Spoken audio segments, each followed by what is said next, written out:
taking shots, we alive. From the mountains to the coast, we gon' bring that fire. In the heart of college football, we the ones they admire. Yo, it's game day, stadium packed, feel that rush. From Boise to App State, man, we never hush. Rocking the colors, yeah, we bleed that pride. Cinderella stories, watch our dreams collide. Late nights, bright lights, we grind every play.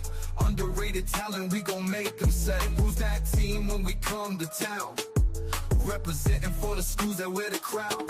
We in the G5 Hive, buzzing loud, we thrive. Underdogs rising up, taking shots, we alive. From the mountains to the coast, we gon' bring that fire. In the heart of college football, we the ones they admire.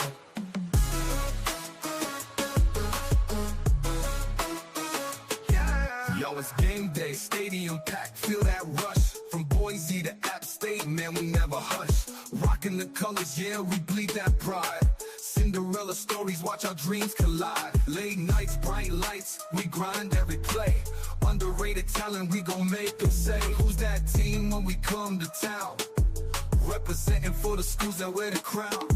We in the G5 Hive, buzzing loud, we thrive. Underdogs rising up, taking shots, we alive. From the mountains to the coast, we gon' bring that fire. In the heart of college football, we the ones they admire. We the ones they are. Can't skip. Fighting for respect, it's a tough road ahead. But we pack that heart and we never dread. Late hits and big plays, we bring in the heat. Watch out for the G5, we can't be beat. From the MAC to the Sun Belt, we don't back down. In this football jungle, we wear the crown. All the doubt is sleeping, but we making noise. In the G5 Hive, we the realest boys. When the clock's ticking down, we the ones to believe. One play, one chance, we gon' make them achieve. From the sidelines to the end zone, hear that roar. In the G5 Hive, we always wanting more. We in the G5 Hive, buzzing loud, we thrive. Underdogs rising up, taking shots, we alive. From the mountains to the coast, we gon' bring that fire. In the heart of college football, we the ones they admire. So raise your flags high, let them wave in the air. In the G5 Hive, we the squad that's rare. With heart and grit, we rewriting the script. In the world of college football, we the ones they can't skip.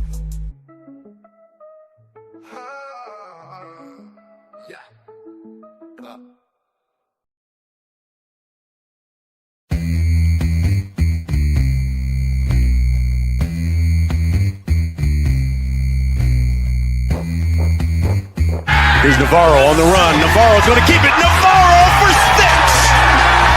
Touchdown, Bobcat! I feel I had a hard time staying in my own lane. Oh my goodness! Red Murdoch! Pick 6! Harvath inside the 30, the 20. Blake Harvath will score!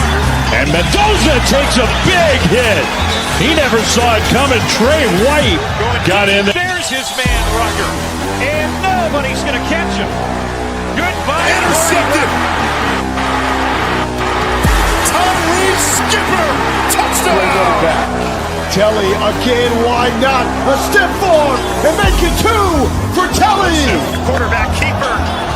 Showing off the speed. Steps on the gas. Untouched. The G5 Hive. All G5 all the time. Welcome to the G5 Hive Live, where we bring you the G5 college football coverage you love each and every week. I'm Luke, and I'm joined by my co-host, Justice. If you're watching us on X, or if you're watching us on YouTube, please hit that like and subscribe button. If you're watching us on X, please give us a follow, a like, and a retweet. If you're listening to us in podcast form, please rate and review. Tonight, we will bring you up to speed on the news around the G5, review what went down in Week 3, and get you guys set up for success in Week 4 with previews, present our 2020 players, and close things out with our waiver wire honey for those that play college fantasy football. It's hard to believe that we're a quarter through the season, right? A quarter for those who play college fantasy football. We got a few more for the real thing. I always think of it in terms of regular season. I mean, obviously got a ways to go until we get to the college football national championship game, but Just thinking like a quarter of the way through the regular what season. is it? It's like Thanksgiving time. That's like the last regular season game before the postseason starts. Yep. So that's week 12. Yeah. So yeah, we're a quarter of the way through things.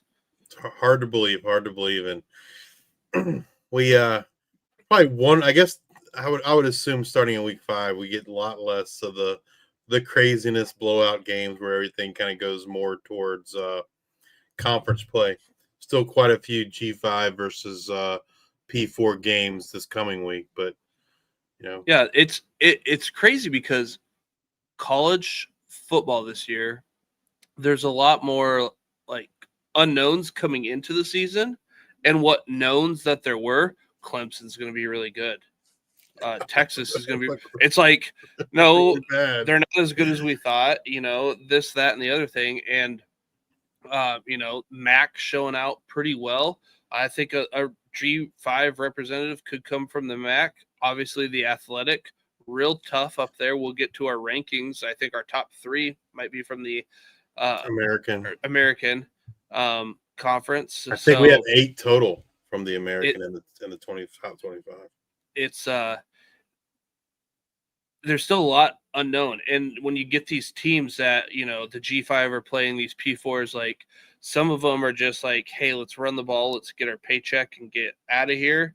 Like there's still a lot of like unknown going into week 4, and like you said, there's still some G5 versus P4 teams that are playing this week that, hey, we still got to wait another week till we really get into conference play and really figure out what's going on and what these teams are made out of. Absolutely. Well, it's going to be another long night, so we need to get started. All right. Let's get started here with my offensive player of the week for week 3, Tulane quarterback Jake Retzlaff. Jake was 15 for 23 for 245 through the air, but did a lot of his damage on the ground. Jake's 111 yards on the ground and 4 touchdowns helped give the Green Wave a big win over their P4 opponent, Duke. Congrats, Jake. My defensive player of the week for week 3, Bowling Green Falcons linebacker Dorian Pringle. Dorian had 7 tackles, 5 solos, 2 tackles for loss, an interception, a forced fumble, and a big fumble recovery to help lead the Falcons in their week 3 victory over Liberty. Congrats, Dorian. My offensive player of the week for week 3, Old Dominion Monarchs quarterback Colton Joseph. Colton threw for 276 yards and 2 touchdowns by adding 63 yards and another touchdown on the ground to lead the Monarchs to a big victory over P4 Virginia Tech.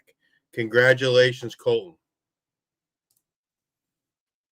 My defensive player for week 3, Southern Miss safety Ian Foster. Ian had 12 tackles, 5 solos, and an interception that he returned 99 yards to the house to help the Golden Eagles earn their first Sun Belt Conference victory of the 2025 season. Congrats, Ian. Our offensive freshman G5 player of the week for week 3 is South Florida Bulls wide receiver Christian Neptune. Christian had 7 receptions for 32 yards and a touchdown for the Bulls in week 3. Congrats, Christian. The G5 Hive freshman defensive player of the week, Old Dominion Monarchs linebacker Jackson Forrest. Jackson had 6 tackles, 4 solos, and 2 tackles for loss to help the Monarchs get that big victory over Power 4 Virginia Tech in week 3. Congratulations, Jackson. Man, all right. We got through that. I stumbled through that at the beginning. So, like, this could hopefully I turn it around, make some maybe a timeout, make some quick adjustments. And Justice, we got to buckle up, dive right into things because there's a lot of great games. There's some injuries. There's some news. Let's get right into the news. What does the Swarm need to know? What are our news and notes? So last week, Colorado State was on a bye this past week. And they kind of they announced they opened up their quarterback competition, quarterback 1. And between Braden Fowler, Nicolosi, who had been the starter to this point in the season, and then Jackson Brousseau. Well, today they announced that Braden Fowler Nicolosi would be the starter for this week's game versus UTSA.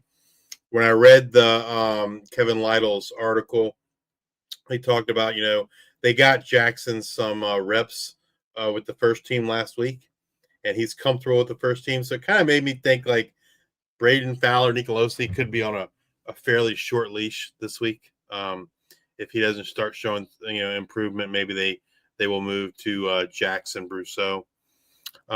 Just I don't know, maybe an hour and a half ago or so, it was announced that Army quarterback Cale Helms will make his second straight start for the Black Knights versus North Texas this week.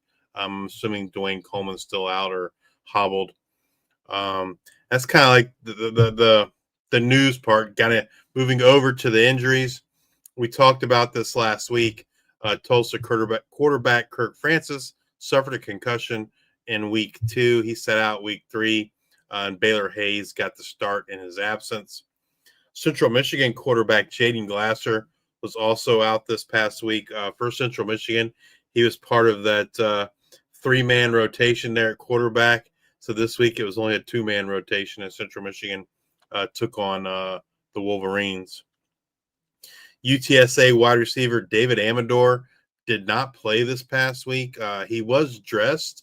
Like, when I say he was dressed, he was on the sidelines. He was not in pads. But he didn't have any braces. Didn't seem to be walking with like a limp or anything. So I'm assuming like it was just because they were playing an FCS opponent. Maybe he was just banged up and they held him out. So stay tuned to see what his availability is moving forward. Tulane running back Maurice Turner, I think we talked about this last week, has an ankle injury, and he did not play this week versus Duke. This next one's pretty big. A guy that we're going to talk about later in our 2020, I'm pretty sure. Top receiver for the UTEP Miners, but wide receiver Kenny Odom suffered a separated shoulder versus the Texas Longhorns this week, and so I would assume that's going to keep him out for a couple weeks or so. And that's going to be big for UTEP. Someone's got to step up in Kenny Odom's absence.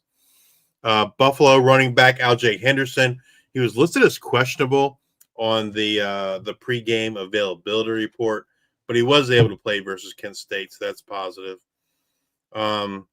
Literally, probably like 30 minutes ago, it was announced Texas State head coach G.J. Kinney said defensive end Jalason Landry will be out for the season. It's a big blow for Texas State on that defensive line. They do have a lot of depth. They like to rotate guys, keep guys fresh, right? But no Jalason Landry. That's a big loss for Texas State on that defensive line. And Boise State running back Breezy Dubar did not practice last week, and he remains out with an injury. Don't know what the injury is. And I believe Spencer Danielson said it's kind of like, he didn't really know when to expect Breezy Dubar back. What else you got, Luke? We got New Mexico had a pair of guys get hurt before/during the game. Wide receiver Keegan Johnson didn't play. He battled a soft tissue injury in the preseason, so and he's had some injuries all his entire career. So that one was one. They're on a bye this week before they got New Mexico State the following week. New Mexico running back Scottrey Humphrey, he left in the first quarter, did not return. He was warming up and whatnot to come back in, but it was kind of mum's the word after the game. Again, they're on a bye. Then they got the rival. So I assume he'll be back and ready to go. Memphis, Greg DeRozier was held out another week, but this week we've got the OR on the depth chart. They got Arkansas.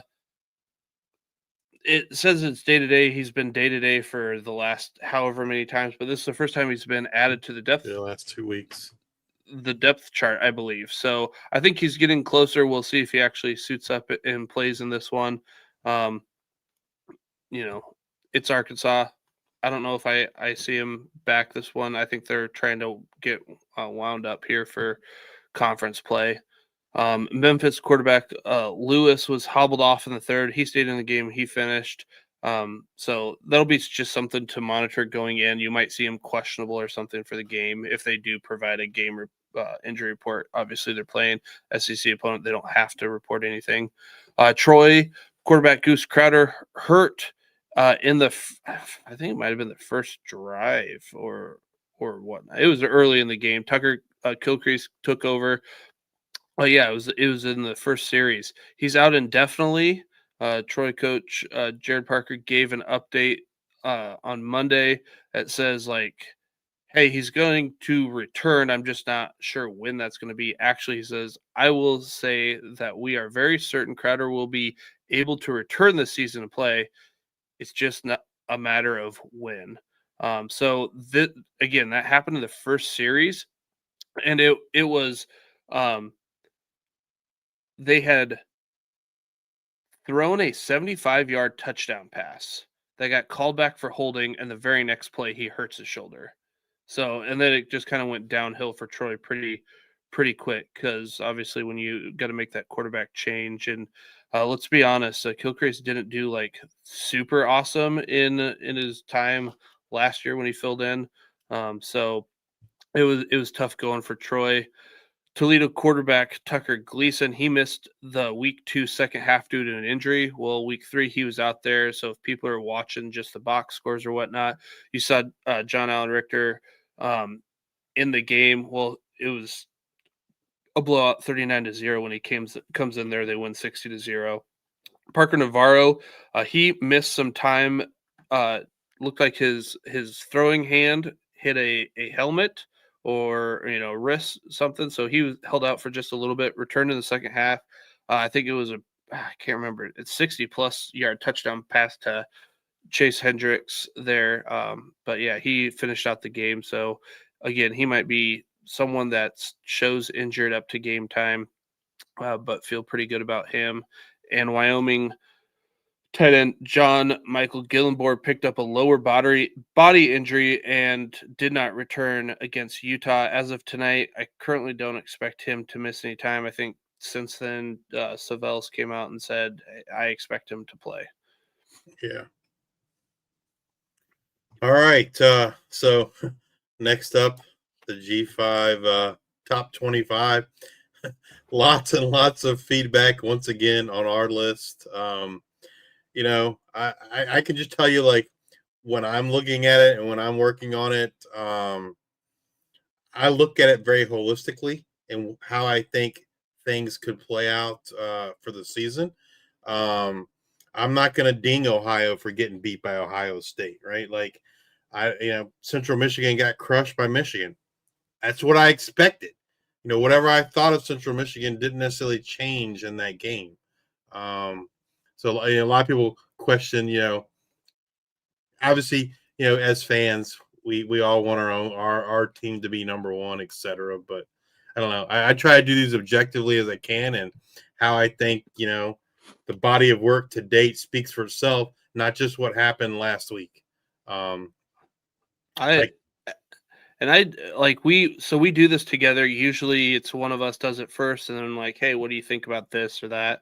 And our colleagues have Tulane at number 1. Like, I'm okay with that. But USF is the better wins, and they lost to Miami, and we'll get to it in the game recaps. But Miami kind of went in and handled business and went home, and I was hoping for something better, but Tulane's wins aren't better than USF, so keep them there the same. And our colleagues have Fresno State way up there, I think at number 10 or something. Yeah, and I'm like, 10. I don't know if we're watching the same games. If you're winning, okay, yeah, they should be up there. But I'm also kind of looking at injuries. I'm looking at how do the wins look, who they're playing. Yeah, I'm kind of looking at more than just the week to week thing as well. But I'm also, there's a little bit of a Luke vibe that goes into it. Hey, this team's clicking right now. Hey, they can go up there. I think Central Michigan started at 25 because we kind of wanted to put our little flag plant there, put them on the back end, and they, put it to San Jose State, which we didn't see coming, and moved them up there, and then moving right back down. But once MAC play starts, I assume that they're going to go back up. Yeah. The one thing I'll say, like, that there is no G5 team in the top 25 poll, which I find utterly ridiculous. South Florida is they've beaten 2 ranked teams. They're the only team that has beaten 2 ranked teams, in all of college football. They played who was then number 5, who is now number 4 Miami, and Miami won. Well, that's what you expected to happen, right? I feel very confident in saying that any P4 team, if they had won, they were 2-0 in ranked games and then lost to the number 5 team in the country, they're not dropping out of the poll. Ain't gonna happen. So kind of it's a BS that the voters dropped South Florida, in my opinion. It's just such a G5 bias. It really kind of irritates me, pisses me off. And to make matters worse, an 0-2 Notre Dame team is still ranked in the top 25. I think there's a lot of people just hold on to their priors because, hey, we think, and of the future, like, hey, we think Notre Dame's going to turn it around. They could, they should. Will they? I don't know. There's still some AP voters out there that've got Clemson in the top 25. It just, some people just hold on to those priors too long. They do, but they only hold on to them for the Power 4, because there's no doubt in my mind that if a Power 4 team did exactly what South Florida did, that team would still be ranked today. Absolutely. Like 100%. So that kind of pisses me off. But anyway, others receiving votes, South Florida is number 1 with that number 27. If you look at the others receiving votes, South Florida had 83 votes. Tulane comes in at number 32 with 33 votes. UNLV comes in at number 39 with 2 votes. And Navy comes in at number 40 with 1 vote for the Associated Press poll. If you're watching us on YouTube, X, you see the G5 top 25. These are our votes. This is not the consensus poll. I retweeted the consensus poll earlier today. But we still have South Florida number 1, Tulane number 2, Navy 3, Ohio 4, Toledo 5, Memphis 6, Texas State 7, Boise State 8, JMU 9, Old Dominion 10, UNLV 11, North Texas 12, Western Kentucky 13, Southern Miss 14, East Carolina 15, Arkansas State 16, Buffalo 17, South Alabama 18, Army 19, Central Michigan 20, Delaware 21, Yukon 22, Fresno State 23, Delaware 24, and UTSA number 25. I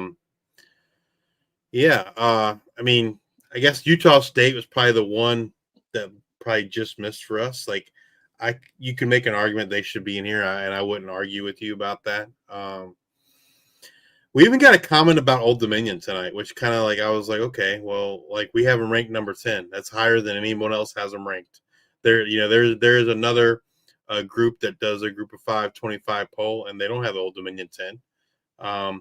We were the only ones that had Old Dominion in the preseason ranked in the top 25. So I don't know. Like, you just can't please everybody, unfortunately. I'm an Old Dominion fan. I was like, I'm always worried about being too positive about Old Dominion. And like, we're still having the highest rank and still get negative feedback. But that's just the way the world goes. Justice, you know what they say, they hate us because they ain't us. That's what it is.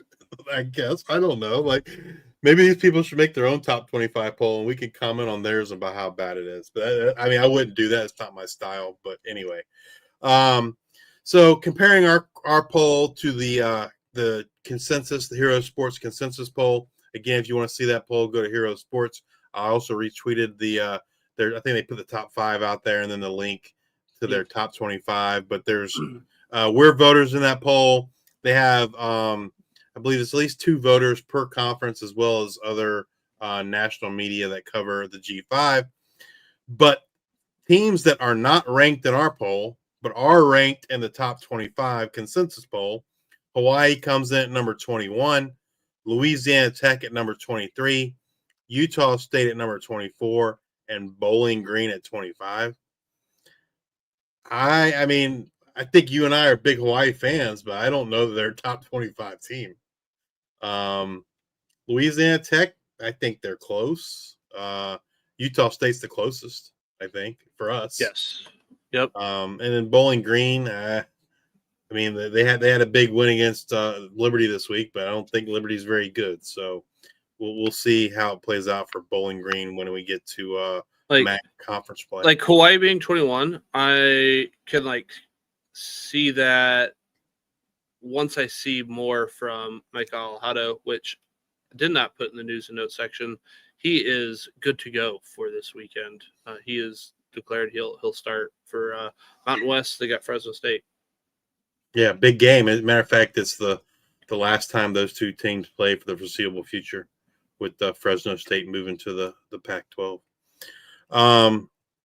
So obviously, if there's 4 teams ranked in the consensus that we don't have, then there's 4 teams that we have that they don't have.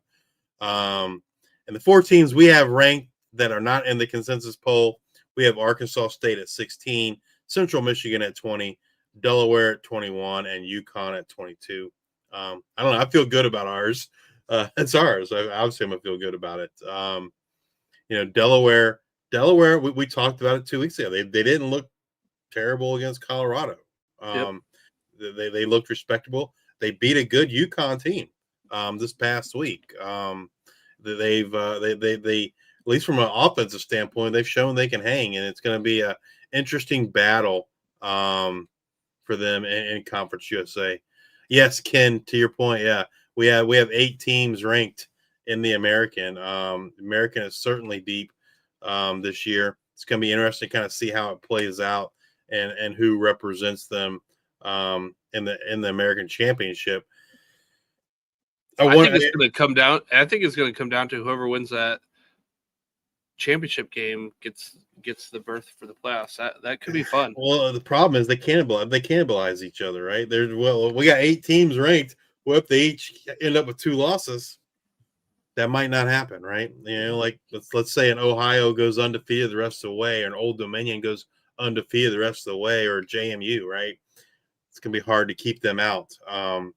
So while it's cool that the American is so strong, it could also be problematic in terms of they could be cannibalizing each other in terms of getting that G5 representative for the playoff. But I mean, I would say right now, if Tulane and South Florida win out, if either one of them wins out the rest of the way, then no one else has a shot, right? They're so far ahead of everyone right now. In terms of, I think, the national media and what to expect. But all right, looking at the poll and looking at the biggest differences, Luke already hit on one earlier. That's Fresno State. We're much lower than the consensus poll. They are ranked 10th in the consensus. We have them 23rd. That's our biggest difference overall, 13 spot difference. UNLV, we have them 11. The consensus poll has them top 5, 6 spot difference. For me personally, it's cool. They're 3-0. They beat who they played, but they really haven't played anyone good. They beat a FCS team, which they should have lost. They beat a really bad Sam Houston team, and they beat a really bad UCLA team. And so I can't put them in the top 10 because I don't know that they're as good as their record. But we'll see. Competition will start ramping up for them. And then the other one is UTSA. We have them at 25. The consensus poll has them at 20. 5-spot difference. I don't know. Luke and I were talking about the bottom of this poll, and I felt like, anywhere probably from 19 to 25 was fairly interchangeable. I didn't have a strong feeling one way or the other. We are higher on Ohio. It's the same as last week. We've been consistently higher on Ohio than the consensus poll. We have them at 4. The consensus has them at 11. They dropped them for losing to Ohio State. I don't know. I can't drop them. They lost to the number one team in the nation. Like, what did you expect to happen? Texas State, we are higher on them. We have them at 7. The consensus has them at 12, so 5-spot difference. Again, they lost this week, but I still think they're one of the top teams in the Sun Belt. And then Southern Miss, we have them at 14. The consensus is at 18, so not a huge difference, only 4-spot difference. But that's the Hero Sports G5 Top 25 poll. Again, what you're seeing on the screen is our votes as we submitted them to Hero Sports last night. So that's going to do it for our news and notes this week. If you're looking for more information as the week goes on, just kind of stay tuned on our X account, and when we see things, we retweet them, or we hear things, we post them, etc. So stay tuned for that. And with that, I guess we'll move into our week 3 in review. Starting off with the Friday G5 versus P4 games, and we had New Mexico versus UCLA, and Deshaun Foster got fired after this one, folks. Shouldn't be a shocker. Yeah, this was just like UCLA penalties on both sides, and then both sides of the line for New Mexico just did well. I'm trying to think of who the left tackle was for UCLA, but New Mexico just handled him. And Nico just kept doing all these hand claps, and like he'd played like 40 games, and he just kept having all these false starts. Just New Mexico did well on both. They won it on both sides of the ball on the line. They also ran the ball really well. UCLA is not very good. No, they're bad. I mean, I don't know who's worse, them or Stanford, like in the P4. So what I'm kind of curious about is like the Lobos they're 2-0, but like I still don't know who they are yet. Like their defense, fast, playing, their defense looks a lot better compared to a season ago. Yeah, so I'm not sure what they are yet. That's kind of like my thing I'm still trying to figure out. And then we got a bye week, and then they got New Mexico State, who lost to La Tech this week. I think it was like 49-14. Like, so I don't know if we'll still really get to feel out who New Mexico is for a couple more weeks.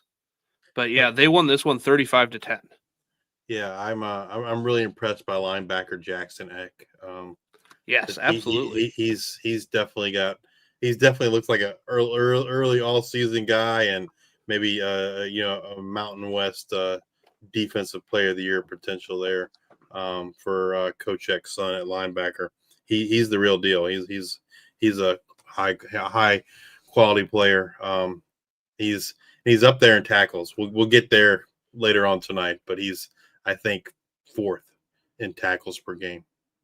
All right, let's get to all of the Saturday G5 versus P4 games, starting off with South Alabama at Auburn. Auburn wins this one 31-15. The first quarter was close, 7-3 in favor of Auburn. Auburn pulls away in the second. South Alabama scores to open the third, and just maybe they have a chance, but Auburn goes on this 8+ minute drive that eats up the rest of the third and ends with a field goal, and South Alabama starts the fourth down 31-15, fumbles after a 5+ minute drive. That does it in for them. It felt farther away. The game felt farther than it was score wise, but yeah, that fumble pretty much did it in, but it really kind of went out of hand when Auburn went on that 8+ minute drive in the third. Yeah, I think if you looked at like the advanced metric, it would tell you that the game wasn't as close as the score would indicate. So, yeah, but South Alabama, they should definitely make some noise in the Sun Belt. Oregon State at Texas Tech, 45-14. It was 28-0 And over really before it even started, Clint, he's like, give me a hug. Tell me everything's going to be all right. I don't know, man. I don't know if I can say it's going to be all right. It was brutal. When I tuned into it, I was like, oh, man, like this got out of hand quick. It was 14-0. Oregon State missed a field goal. Then Texas Tech threw an INT. Then Oregon State threw it right back to Texas Tech, and then Texas Tech scored a touchdown. And at that point, when it got to 21-0, that was pretty much it. And 45-14. I think the good news for Oregon State is I think the schedule gets a lot easier. Yes. And so it should be better days ahead, Clint. Better days ahead for the Beavers. SMU at Missouri State, 28-10 win for the Mustangs. Quarter one was just the quarter of missed opportunities. Missouri State had one interception. SMU had one interception, one fumble, one missed field goal, and it was 10-0 Missouri State at the end of the first quarter. Quarter two, SMU just finds their footing. They go up 14-10, and that's kind of when SMU just kind of, I don't want to say rolled, but that's when they figured it out in the second quarter and then went and win 28-10. Yeah, I think SMU just kind of probably took it easy, right? Like they had the big game the week before, and I think they knew they were going to or felt they would win this game very, very fairly easily, and I think they took it easy. Rested some guys. All right, now this one was an exciting one. Iowa State at Arkansas State.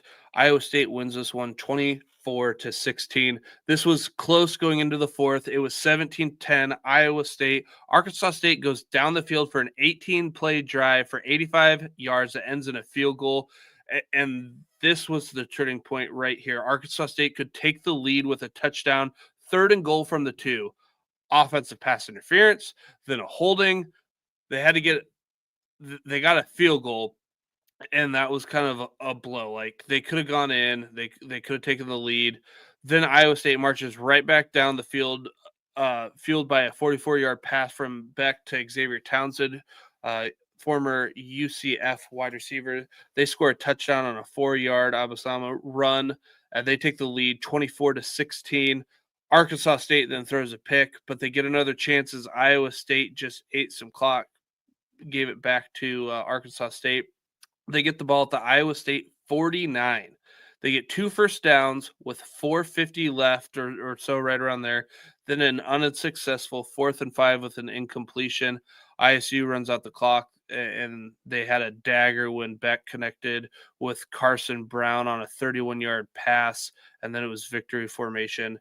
It was on the 2, offensive pass interference, then the holding. That moment right there, that's kind of when the wind went out of the sails. Was that like, I didn't see this game, but I saw like Butch Jones just yelling at the refs. Yeah, I'm assuming that it was those 2 plays that caused. Yep. He was not. It reminded me of the bowl game. I don't remember. He was like yelling a whole bunch at a bowl game a couple years ago. Anyway, it was an onside kick or something. But yeah, an angry Butch Jones. Really red face. This one will be quick. Louisiana, Missouri, 52-10 Missouri win. Louisiana completed 2 passes all game for 4 yards, 2 for 14. That's about all I got to say about that game. It's going to be rough until they get Walker Howard back for Louisiana, unfortunately. All right, and then we got UTEP at Texas.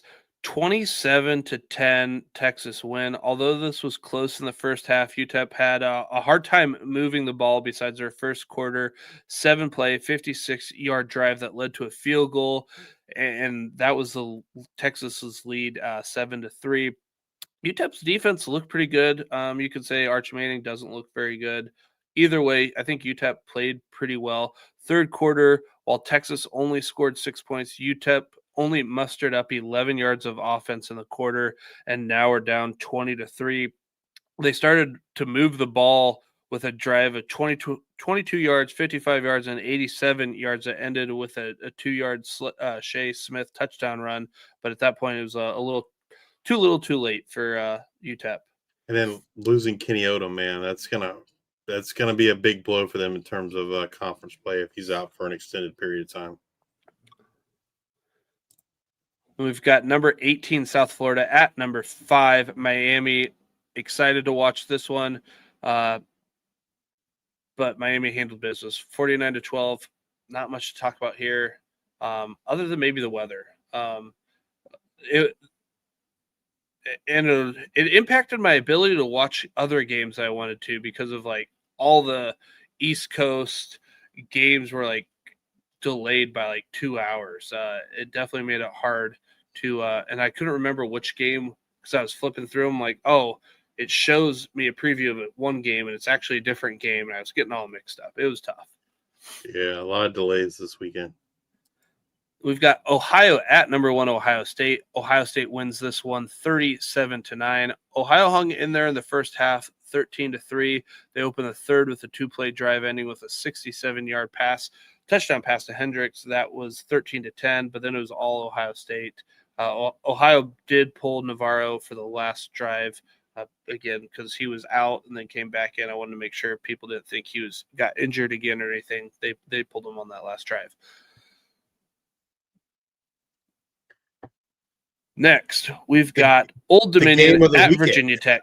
The Justices, I'll let you cover this one. Old Dominion wins this one 45-26. It wasn't a game, folks. Like it was 31-0 in the fourth quarter. Old Dominion was getting lots of playing time for their other guys, and yeah, the score. They scored all those points in garbage time essentially. Yeah, Brent Pry got fired. So here's a cool little fact. Guess who Brent Pry's first loss to was at Virginia Tech? I guess ODU. Old Dominion. And his last loss at Virginia Tech was to Old Dominion. So, I know Coach Ronnie was asked today in the Sun Belt press conference his thoughts on it because Coach Ronnie was the offensive coordinator at Penn State and Brent Pry was the defensive coordinator at Penn State. And so, obviously, like he wants to win the game, but he also doesn't want to see his buddy get fired. But yeah, I mean, I got to tell you, like, this is one of the best games I've seen Old Dominion play in a long time. Like, just a complete game, offense, defense. By far the best game I've ever seen Colton Joseph play. I mean, he was throwing some absolute dimes. There was a touchdown pass, I believe it was to Naeem Gladding, man. And, oh, my God, like, that play, it was unbelievable. Like, it looked like I was watching the NFL. There's another pass to T.J. Johnson the same way. Man, like, if Colton Joseph can keep that up the rest of the season, I don't know that Old Dominion's going to lose another game. Was that the touchdown that, like, somebody was holding his, like, left hand and he caught it with one-handed up? Yeah. I mean, it was a great catch, but like the pass was just like on the money, and like we hadn't seen that from the passing game from Old Dominion so far this year. But man, like they had it working against Virginia Tech. And in the post game press conference, I believe they asked Colton Joseph about it, and if you're not familiar, last year against Virginia Tech. Grant Wilson went out, was out. Colton Joseph got the start, and he the first series he fumbled the ball, and he got yanked, and Quinn Hinnackel went in and played the rest of the game, and so Colton Joseph kind of had that memory stuck in his head about how he played so bad against Virginia Tech last year. So he kind of had this. I think the quote was he had this game circled, and boy did he have it circled, man! Like it was just a phenomenal game. As an Old Dominion fan, love to see it. We don't. This is the first time we've ever won in Blacksburg. We've beat them twice in Norfolk. If you're not familiar, we had a series where we played pretty much every year until 2032. Well, this past offseason, Virginia Tech wanted to renegotiate that. They didn't want to come and play in Norfolk anymore. And so we renegotiated it, and we only play – we went from 6 games or 7 games left to 3 games one of them, including this game. So we do play in Blacksburg 2 more times, but be a different coach. So yeah, it was an awesome evening. I was actually going back and forth between 2 TVs because one of them was like delayed behind the other, just so I could keep watching the plays over and over. But yeah, a great game, great day to be an Old Dominion and a Monarch fan. So, all right, Western Michigan at number 9, Illinois. Illinois rolls in this one 38-0. It was 10-0 at the half. Western Michigan missed a field goal, went for it on 4th and goal, got stuffed at the 1. Western Michigan opened the third with a 3-and-out, followed by an Illinois 5-play 53-yard drive, capped off by a 3-yard Caden Fegan touchdown run. At that point, it's 7-0, and that's kind of where's the point of no return. Western Michigan punted, an Illinois touchdown, and that pretty much closed whatever hopes anybody actually thought WMU had at that point. Eastern Michigan at Kentucky. Kentucky rolls in this one 28-23. It started with a Kim INT. That was the first series. It might even be the very first play, if I'm remembering correctly, of the game. Kentucky touchdown. Then Eastern turned away on 4th and 2 on the Kentucky 22. And then they turned that into a 79-yard drive and touchdown. Eastern Michigan gets within 12 by half. It's 28-16, but it never really was that close. They go for it on 4th and 2.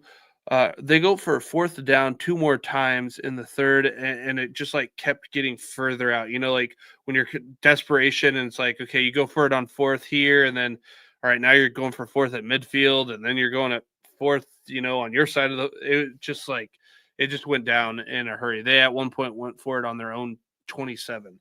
That's how bad it got. I mean, it's going to be a rough year, I think, for Eastern Michigan. Noah Kim's having to throw the ball over the place because they can't stop anyone else from scoring. Maybe they'll get things figured out, but I don't know. Coach is on the hot seat. Absolutely, 100% on the hot seat. I don't know if he'll get fired in season like Foster and Pry did, but yeah, he's definitely got to be on the hot seat. UMass at Iowa. Iowa rolls in this one 47-7. It starts off with 3 straight touchdowns for Iowa. It's 20-0 in the first, and yeah, that was pretty much the story. We can move on to the next game. Yeah, I was gonna say I thought UMass would. I mean, not this isn't about this particular game, but I just thought UMass would be better than they are this year. But it's going to take some time. Utah at Wyoming, 31-6. Utah wins this one 3-0. Utah at the half, and they had 1 fumble and 3 missed field goals. Wyoming had 1 fumble, but that's when Utah had fumbled it right back to them. Then kind of Utah just turned it on in the second half, and it was all Utes the rest of the way. I think I saw a quote. Go ahead. From Caden Anderson today, where he basically said the losses on him. I guess I didn't see the game. I'm assuming he must have played really, really bad. So Duke at Tulane. Tulane wins this one 34-27. First half was all Tulane. They moved the ball really well. Move into the fourth quarter. Duke touchdown from Mensa to Shepard, cut the lead to 10 with 2:57 left. Tulane runs the next 3 plays and kicks it back to Duke. Duke kicks a field goal with 1:06 left on first down. So they're, playing the game of, do I get the touchdown first? Do I get the field goal? Tulane recovers the onside kick and game over. This one was a lot closer score-wise than it, actually felt. But then at one point you're like, is Tulane maybe going to give this away? Because it just felt like the game was in hand.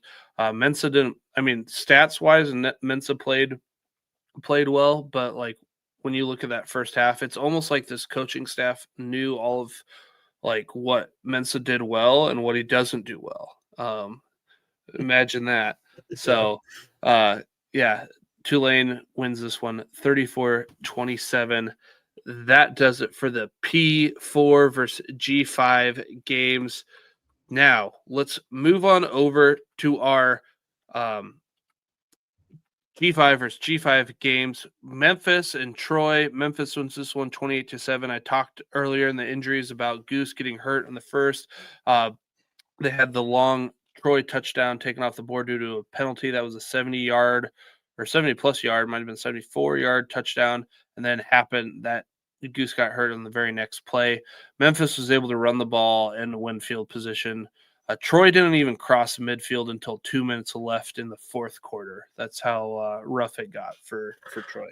Yeah, I would have liked to seen like what I think Memphis would have won the game, but I would like to seen a full game with Goose Crowder, right? It feels like Troy probably came very one-dimensional, after Goose went out, Tay Meadows and Jordan Love. Yeah, Tay Meadows was our, number one guy in our 2020 list last week, and Memphis could just key on him because, they were just running you could just stop them. Right. No Goose. The threat of a passing game was non-existent. Buffalo at Kent State. Oh my gosh. This one. MACtion. It's Saturday, Mid-American Conference matchup. Not even really on my radar. Buffalo wins 31-28. Let me break it down.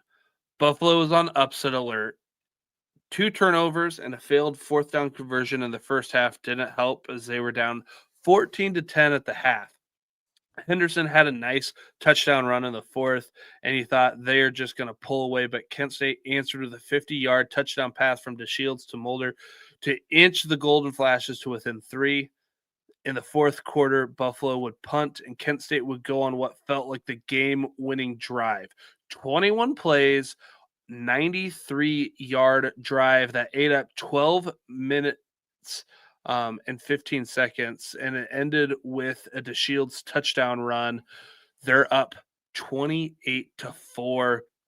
Kent State was about to break its 23-game losing streak against FBS opponents. They had their, streak get broken last week where they got a win. But Buffalo, Roberson would march the Bulls down the field, connect with Victor Snow on a 22-yard touchdown with 1 minute and 3 seconds left. Bulls escape. And it was just Kent State just played well. Other than the beginning where I talked about the turnovers and the failed fourth down conversion in the first half, if you just started watching in the second half and that's all you watched, it was just good football.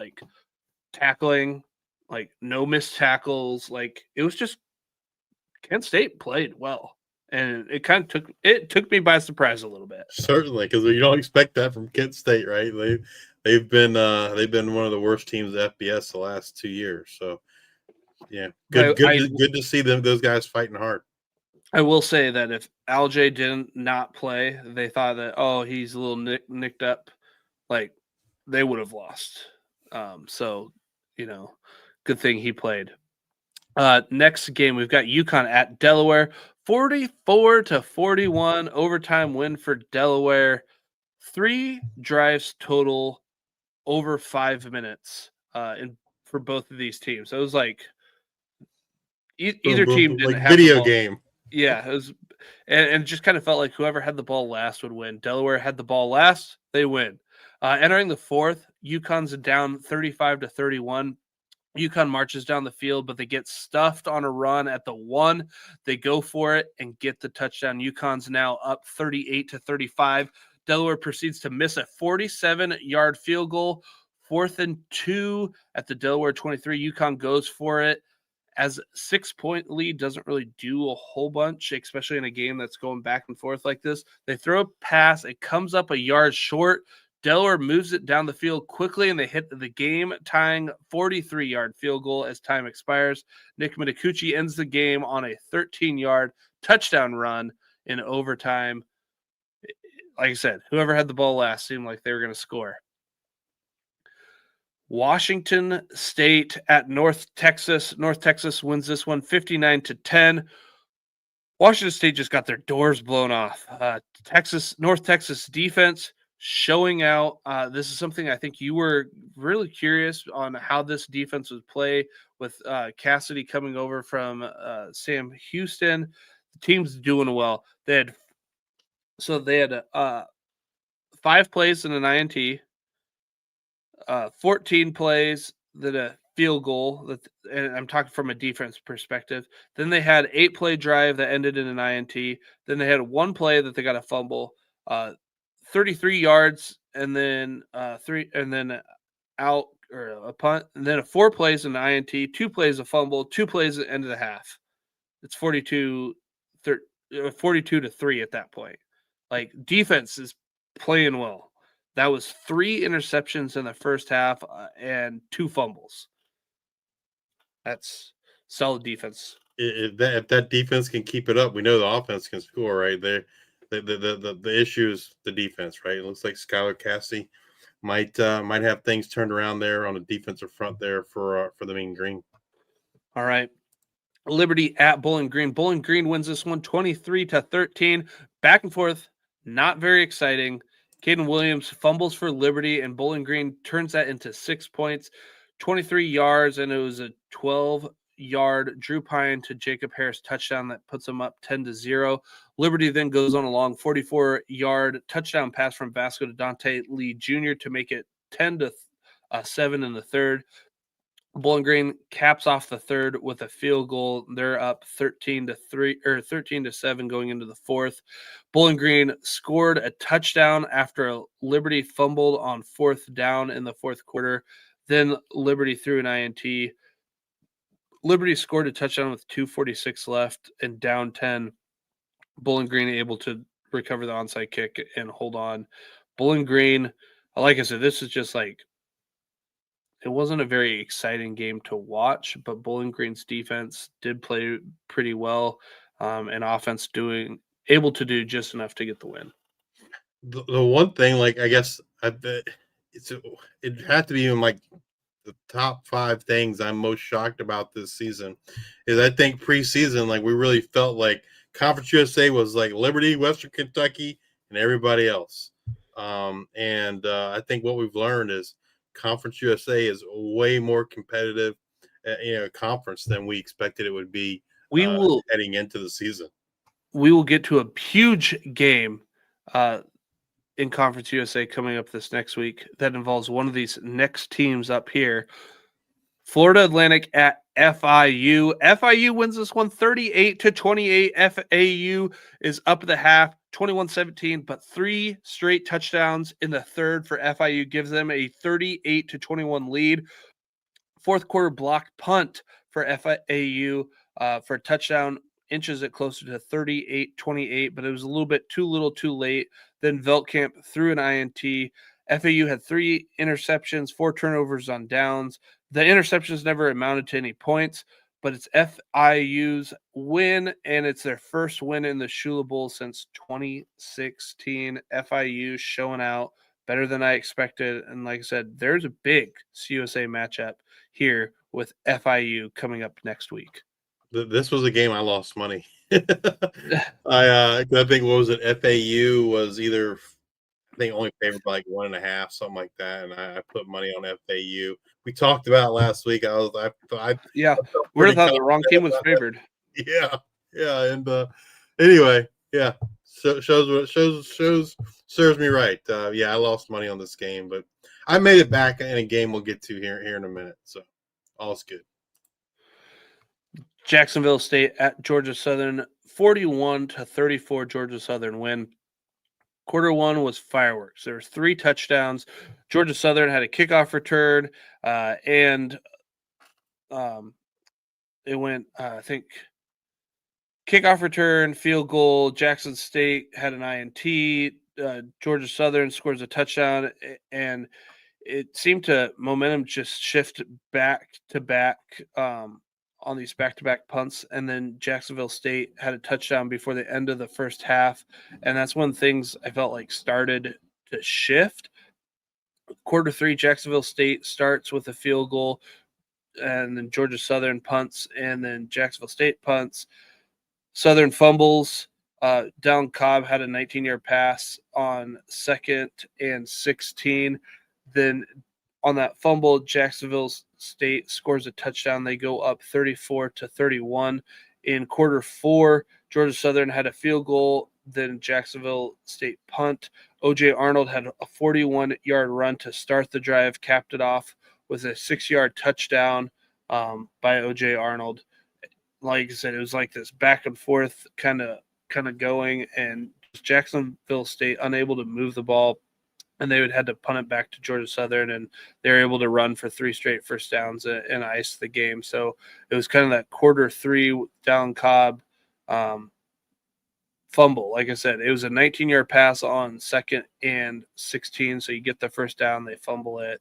Then Jacksonville State scores that touchdown. You're like, okay, Jacksonville State's taking over, and then, like I said, the field goal, punt, big run, touchdown, ice the game. These are both of these teams. I just feel like I don't really know what to expect.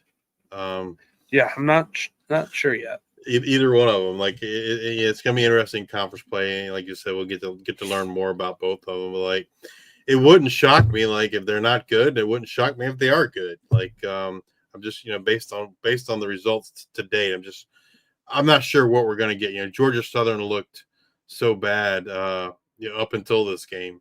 And then Jacksonville State had the big win against Liberty last week, but as we saw, Liberty's not very good. Jacksonville State can run the ball, I think, but I think if they're gonna, have hopes of winning Conference USA, they're gonna have to improve that passing game. All right, the game that I was very excited for. I wanted to see this game. I watched a lot of this game.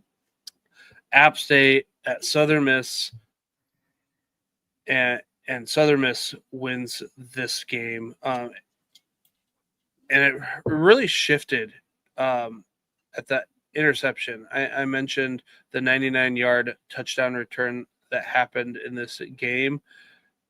Swan had 3 INTs inside the 10-yard line, and I could be wrong. That could be the 5-yard line, and it was 17-7 in the first half. That's 3 touchdowns. The one that was the interception return is like in Stroman's hands. I think it popped up, and then he ran it back. Freshman Noah Gillian, he actually replaced Swan because of the poor play there on the last drive of the first half. While it was 17-7 at the time of the quarterback change, that interception the interception return, it was 10-7 at that point. That just kind of like was the unraveling of App State. Then you make the quarterback change, and then Southern Miss, I'm trying to remember who it was, but they had 3 sacks, in the second half by one guy. It just Jamon Tapp, I think is who it was. Jamon Tapp. It was like 3 sacks is impressive. It was a freshman, but like things unraveled quickly there for App State. It's to me, it's surprising that Noah Gillen was the next choice up. Like I would have assumed it would have been that would have been JJ Cole. So that's kind of interesting. All right, New Mexico State at Louisiana Tech. Louisiana Tech rolls in this one 49-14 in a Conference USA matchup. It was La Tech early, but New Mexico State came and made it close at the end of the first half. It was 27-14, but in the third quarter, it was all punts for both teams, and New Mexico State threw an INT. Then it was all Louisiana Tech. They scored 22 points in the fourth quarter. La Tech rolls. Blake Baker was the starter, looked like, for La Tech. Looked like he had a pretty good game. So they've rotated, I guess, 3 quarterbacks now, maybe. Yes. So maybe they found their answer with Blake Baker. And I don't know if I mentioned the score of the App State Southern Miss, but it's 38-22 Southern Miss win. East Carolina at Coastal. East Carolina wins this one 38-0. It was 10-0 at the half. It could have been much worse. ECU missed a field goal that was inside Coastal's 20, and they didn't. So they missed a field goal, and then they were inside Coastal's 20, and did not get it on a 4th and 1. All the fireworks came in the fourth with 3 ECU touchdowns. Coastal threw 1 INT, had 2 fumbles in the fourth. And honestly, Coastal's, I don't know if I would Coastal's call it like bad. I want to almost say it's the best kept secret about how bad they are because no one's really talking about it. But Well, this is the game that won me my money back right here because I think ECU was like 6.5 or 7-point favorite, and I was like, "There's just no way." Like Coastal is really, really bad. Like ECU is gonna blow them out, and that's so. I thankful for ECU for winning me back my money. And to Kenneth's point, hopefully you enjoyed those free concessions. How many nachos and hot dogs did you eat, Kenneth? I'm curious to see if we hear at the end of the year how successful those free concessions were in terms of getting folks to come to a game and spend money on other things. They also, I'm trying to remember what the exact term was, but like if any fans were able to like come to every game for like 19 straight games, they could lead the team out of the lead them out of the tunnel. Yeah. Yeah. All right. Navy at Tulsa, 42-23. Navy wins in an American Conference matchup. Horvath had 2 INTs that led to Tulsa touchdowns. He had a fumble, but then Tulsa had to punt. This game really turned in the second quarter when Tulsa was driving. They're up 14-7. Tulsa looked pretty good, but Baylor Hayes was sacked and he fumbled. It got recovered by Luke Paris. The Navy flipped the switch. It was 21-17 at half. Quarter 3, Tulsa goes for it on 4th down at midfield. They get stopped. Navy scores a touchdown. Then the same thing next drive. Stopped on 4th down at midfield. Navy touchdown. Then punt to end the third. Navy starts the fourth with a touchdown. It was Kenneth ate all the 3. But this was like, I was like, oh, Tulsa's playing pretty good. And then it was just like Navy just flipped a switch and they looked great after those bad 3 Horvath turnovers to start the game. Then Akron at UAB. Woo-hoo, this was an exciting one. 31-28 UAB wins this one. And I talked to you guys about it last week. I was like, all right, this is what we want to know. Does Akron score their first points of the season? I told you they scored 28 in their loss. They scored their first points of the season. But let's start the game off with UAB opening the game with a kickoff return for 96 yards. So then UAB kicks it to Akron, and then the first play, 75-yard touchdown to Israel Polk. So it's like a kickoff, touchdown, kickoff, then 75 yards to that. Like it was like boom, fireworks right from the beginning. Akron scored on their first 3 possessions. They're up 17-14 in the first quarter. Quarter 2, Akron had 0 drives over 25 yards. They got a field goal thanks to a Kitna interception, put them in good field position. I think they're able to move the ball 23, 25 yards. And then I think it was like a 46-yard field goal, something like that.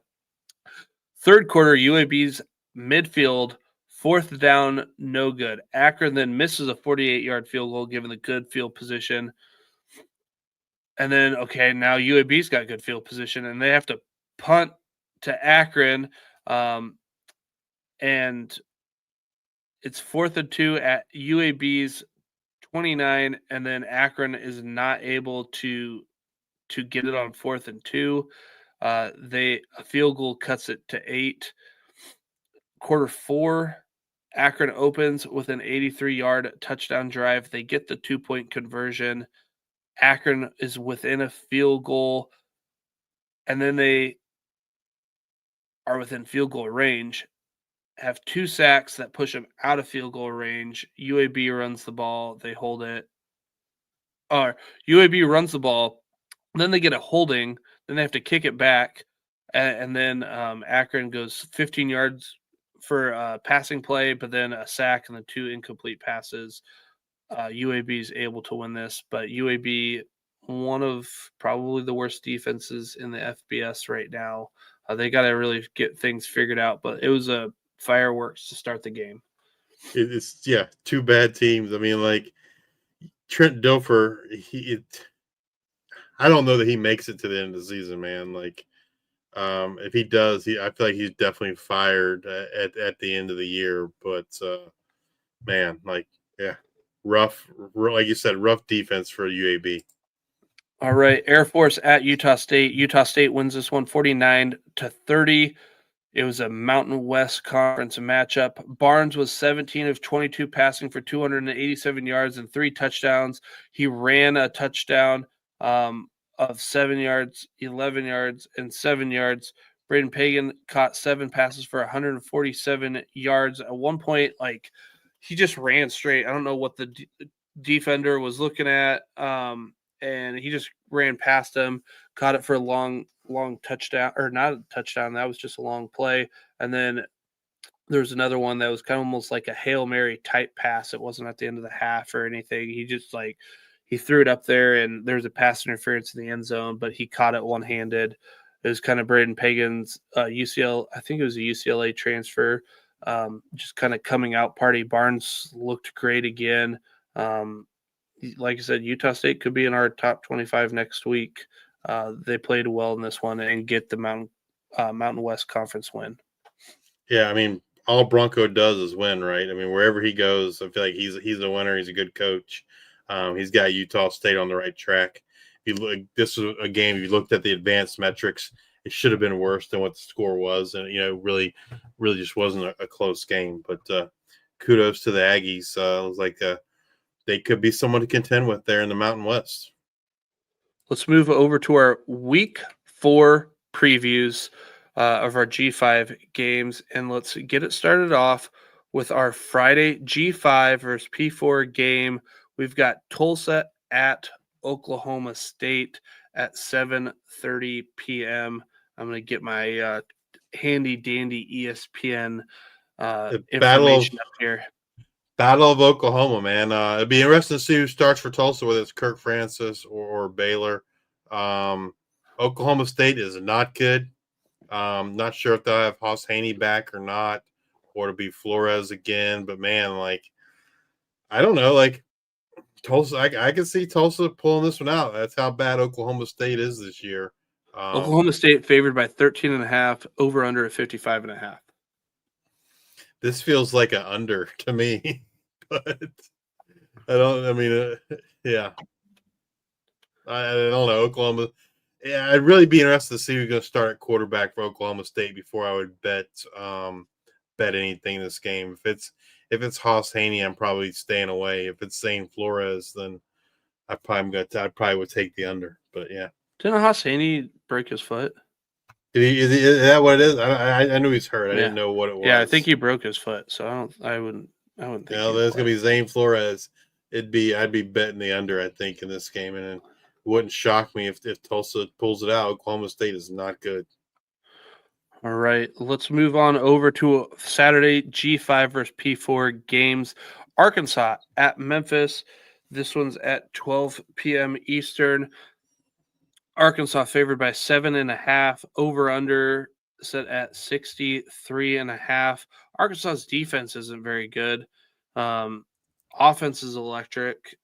This could be an interesting game. I think Memphis has a pretty good chance. I think Arkansas wins this game, but like I think Memphis is going to be able to put up points because this Arkansas defense isn't very good. Yeah, I mean, I think it could be a high scoring affair. It could be a 34-31 kind of game. I think for Memphis to win, they're going to have to. The passing game is going to have to be improved. But I think both teams are going to want to run the ball, right? With Sutton Smith and Brendan Lewis, and then Arkansas with Taylon Green. Could be a game for some offensive firepower. All right. Got UAB. Talk about offensive firepower. UAB at number 15, Tennessee. Joey Aguilar probably going to throw for like 100 touchdowns in this one. 12:45 p.m. Eastern. Tennessee favored by 40.5. Over under set at 68.5. Did you say they're favored by 40.5? Yes. Yeah. I mean, they just dropped 40 on Georgia, right? Like, I mean, or whatever it was, 40 something, I think, right? Like, yeah, this one they're will not be gonna close. drop like 60 on UAB, as bad as that defense is, and like UAB might not score at all. So I think it's interesting though that they gave, if Tennessee's favored by 40.5, over under set at 68.5, that they're giving UAB 28 points. Yeah, I don't see they ain't scoring 28 points. I can see Tennessee dropping 60 by themselves against this defense. All right, moving on to our next game, we've got Oregon State at Oregon, number 6 Oregon, that I should say, 3 p.m. Eastern.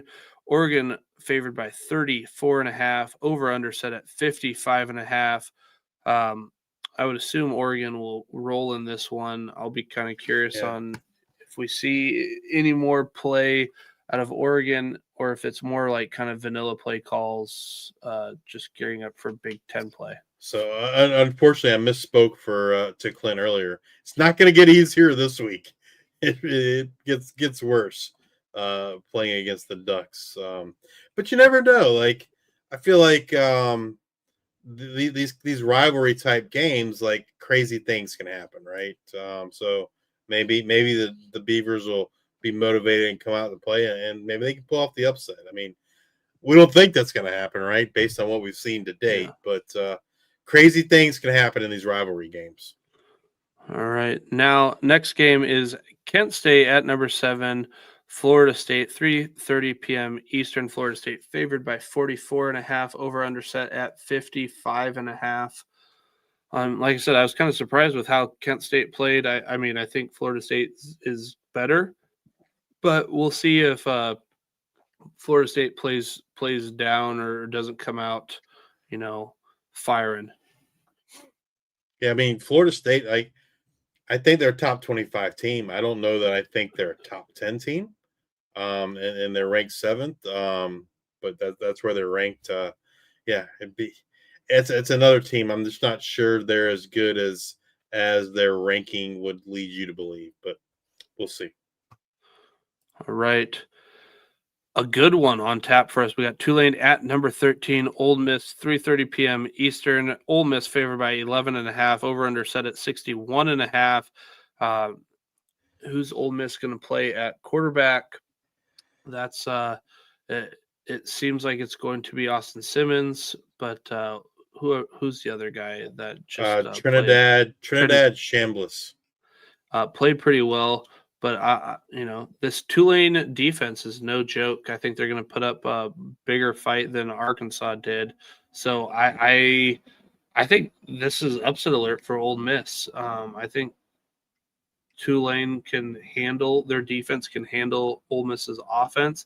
It's just what are we going to see out of Retzlaff? And I don't think Ole Miss's defense is all that great. I'm excited for this one. Yeah, I mean, hopefully Tulane can pull off the upset here. It would go a long way to helping their case for that college football playoff. Give them their third P4 win. Give them a win against a ranked team. Unfortunately, I don't think it's going to happen. But I'd love to see it. I don't think it's out of the question. I think they're going to have to get more out of the passing game. I mean, like, it just felt like, this past week it was just all Jake Retzlaff, right? I think, for them to win this week, he's going to need more help, especially in the running game. So maybe they'll get a healthy Maurice Turner back, and they won't have to rely so much on Retzlaff in the running game. But we'll see. All right. Next, we've got Northern Illinois at Mississippi State, 4:15 p.m. Eastern. Mississippi State favored by 21.5, over under set at 50.5. NIU, I'm just looking for their offense to get going. I don't know if it happens in this game here. They're just so one-dimensional. Mississippi State's been pretty electric in some of these plays that they've had in the passing game. So I don't think this is the old Mississippi State. They're 3-0, turned over a new leaf. It looks like. So I think NIU is going to have their hands full. Yeah, I mean NIU, like to be able to pull off an upset like this, they just can't be one. They can't be one dimensional. And unfortunately, they are. Like the running game's working really well, but like the passing game's pretty non-existent. And I think they would have to have some semblance of a good passing game here to be able to beat Mississippi State. And unfortunately, I don't see that happening here in Week 4 for the Huskies. All right, the next game we got Temple at number 18, Georgia Tech. Temple was a team that play 4:30 p.m. Eastern on Saturday. Temple was a team that we were kind of like surprised by. They looked good in their 2 wins. They hadn't really played anybody, but they did look good. They did play Oklahoma this past week, got blown out in the game. I don't know they're going to get beat as bad by Georgia Tech as they got beat by Oklahoma, but I don't know. Do you know what the spread is on this game, Luke? Give me a second. I mean, Haynes King could have a field day again. He's the engine that keeps this Yellow Jacket Ramblin' Wreck running here. 23.5 point spread for Georgia Tech, over under set at 53.5. Yeah, I mean that's I don't know. I feel like that's pretty spot on given what we saw from Temple against Oklahoma, and that was a home game. I did see a quote, and it was from Coach Keeler, head coach Keeler at Temple. He basically said, "Well, we're not a bottom 20 team, but we're not a top 20 team either. We're somewhere in between."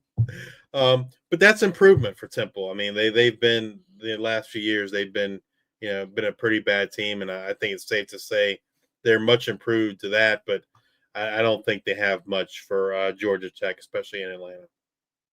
Absolutely. Let's move over to our evening slate of games. Georgia State at number 20, Vanderbilt. Vanderbilt favored by 26.5, over under set at 53.5. Vanderbilt's been playing really good football. I expect Vanderbilt to pull this one out.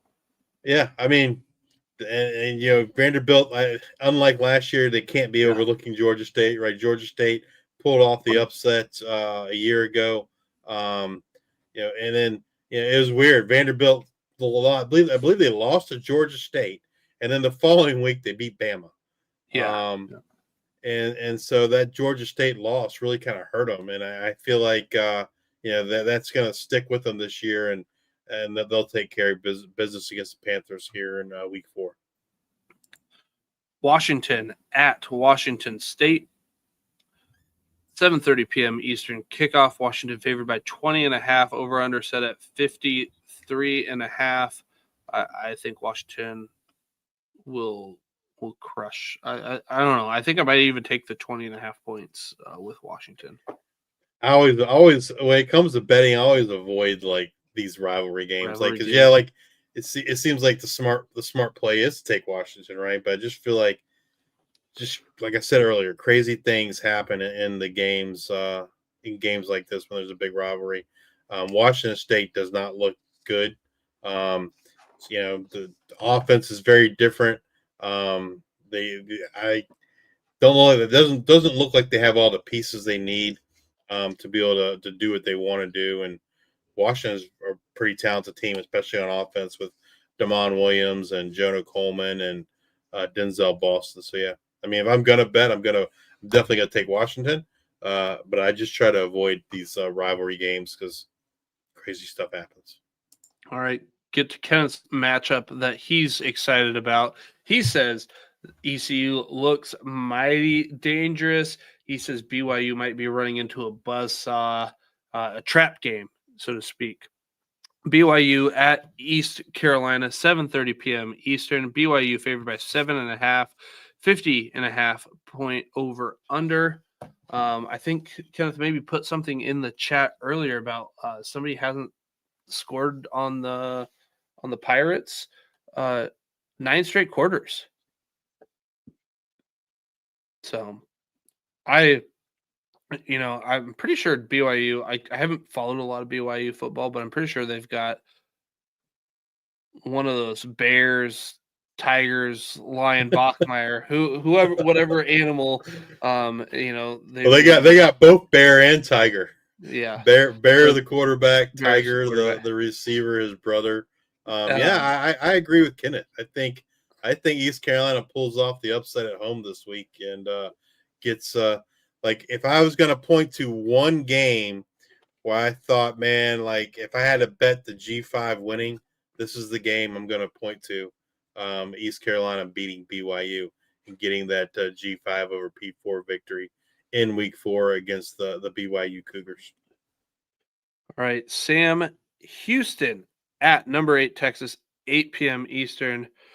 This one, it's not going to be close. Texas favored by 41.5. Over under set at 51.5. This one might hit the under just because maybe Manning hasn't figured it out yet. That'd be like the only way. Yeah. Sam Houston is bad, man. They're so bad. This is not going to be a fun game. Not one that I plan to watch on Saturday. All right, we'll move on to Wyoming at Colorado. This one, we've got Colorado favored by 12.5, over under 44.5. Colorado offense has not been very good. This could be a sneaky game where Wyoming pulls one out. I would not be surprised in this one. I think your general public would be like, oh my God, I can't believe this, because of what they're, have expected from Colorado in the last couple of years. But this ain't no Shador or Travis Hunter show. Colorado's pretty rough, and I think Wyoming's got a chance here. Yeah, I agree. I mean, this is one I would point to. Like Colorado should be on upset alert. Wyoming, I think, can pull this off. I mean, if this game was in Laramie, I would this would be like right there with the ECU game in terms of the G5 winning. But yeah, I agree with you. I think Caden Anderson and the Cowboys can get things turned around. You'll see some Krister throwing the ball to Krister. Hopefully, John Michael Gillenborg's healthy. Colorado offense does not look good. Like to your point, I guess I haven't heard who they're going to start. If you're not familiar with Colorado, they brought over Caden Salter. He started the first couple games. Ryan Staub got the start last week. I haven't heard. My assumption is it's going to be Ryan Staub again, but I don't know. It doesn't really matter who it is. None of them look very good, and I think Wyoming can pull the upset off here this week. Brett in the chat. Welcome, Brett. Cal at San Diego State, 10:30 p.m. Eastern. California favored by 12.5 points, over under set at 48.5. I don't have a good feel on this one. Yeah, I don't either. Cal, freshman quarterback Jerron Kiava Segapulatele has looked phenomenal for a freshman, right? So it's a good opportunity to see him. San Diego State, Lucky Sutton, they're gonna look to run the ball with Lucky and can kind of keep JKS off the field, I would assume. This is an interesting game. I think I don't know. I wouldn't be shocked if San Diego State wins. I wouldn't be shocked if they got blown out. It's two teams that I don't really have a good feel for yet on this season. I think Cal's better than I thought they were going to be, but I don't know how good they really are. San Diego State so far has kind of seemed a little Jekyll and Hyde-ish, right? In terms of look good, look bad. 1 week. Interesting game, though. Definitely one I'm going to be tuning into Saturday night. All right, let's move on back to our Thursday G5 versus G5 games. We've got Rice at Charlotte, 7:30 p.m. Eastern, an American Conference game. Rice favored by 2.5 points, over under set at 42.5. I like Rice in this game. running the ball. Charlotte has not looked super awesome, except for this last week. But I don't know if they played a FCS team or whatnot, Pretty but they sure were they played with a like FCS 35 points. Yeah, I like Rice in this one. Yeah, I agree with you. I think they'll control the ball with that triple option offense. The Charlotte defense is not good. I think the Rice defense is capable. I think Charlotte wins this by more than a field goal. So yeah, give me Rice. I'm sorry, I said Charlotte wins it. Rice wins it by more than a field goal.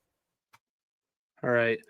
Let's move on to our Saturday G5 versus G5 games. We've got UNLV at Miami of Ohio, 12 p.m. Eastern kickoff. UNLV favored by 2.5, over under set at 49.5. I like UNLV over 2.5 in this one.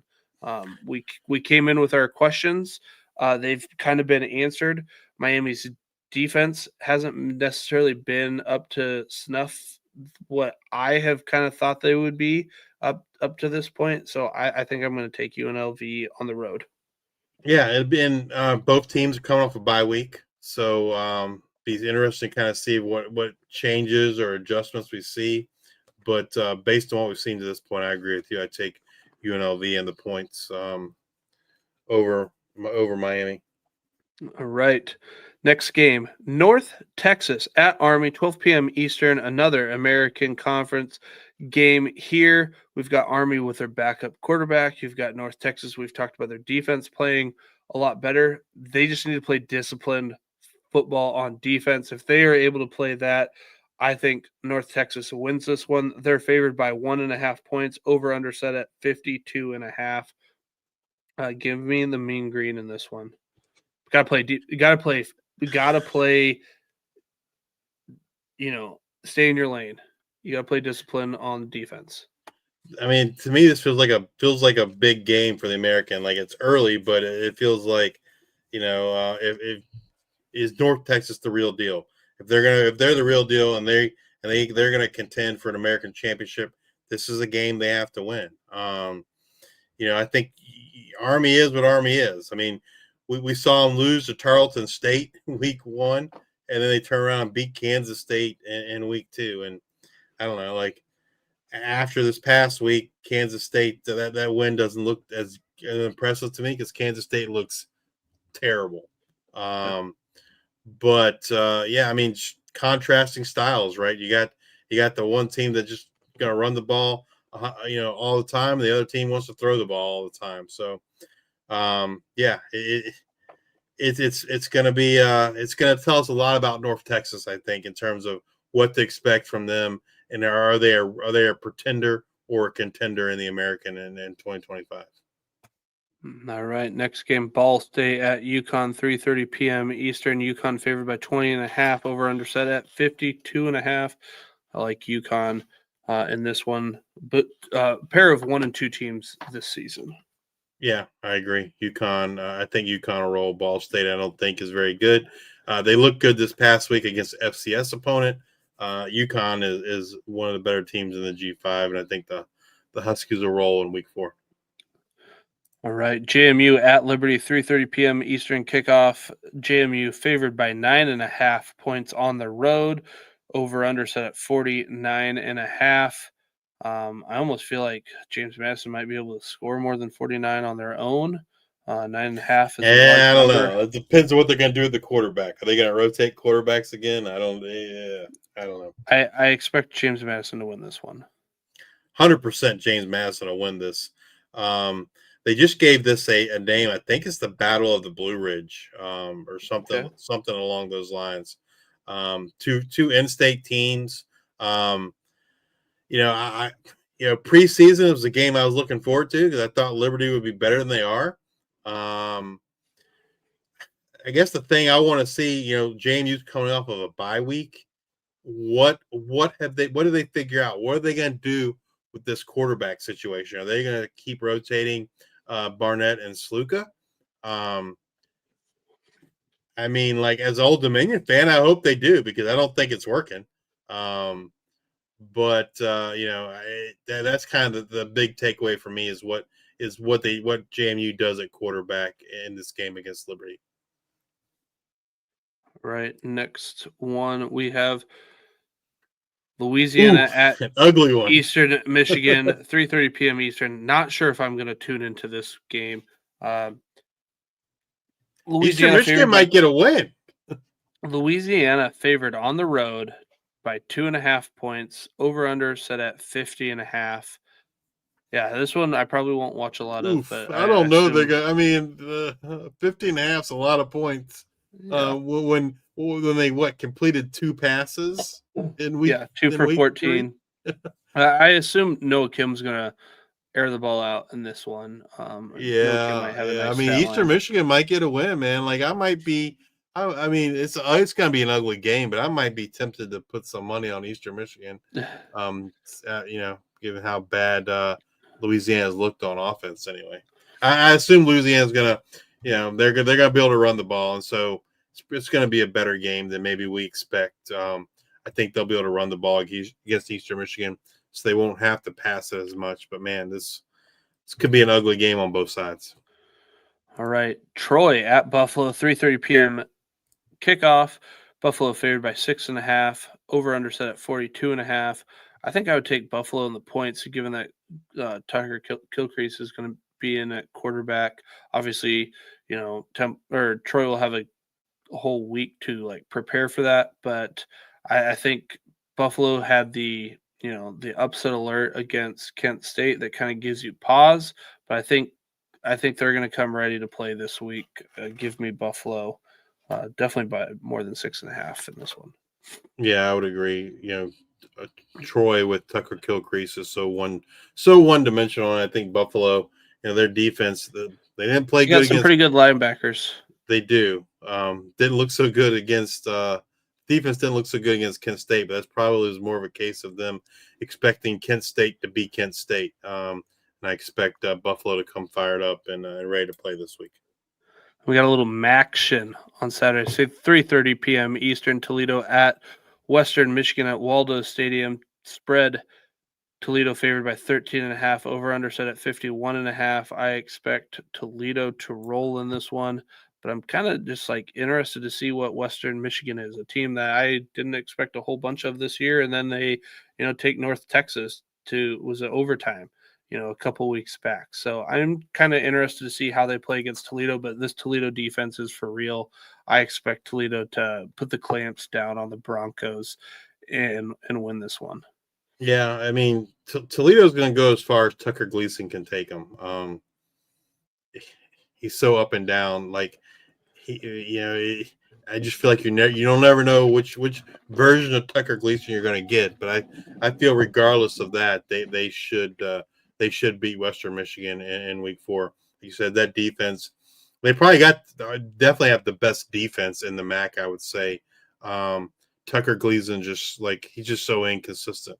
But yeah, I don't think they'll have any trouble with the Broncos in week 4. All right.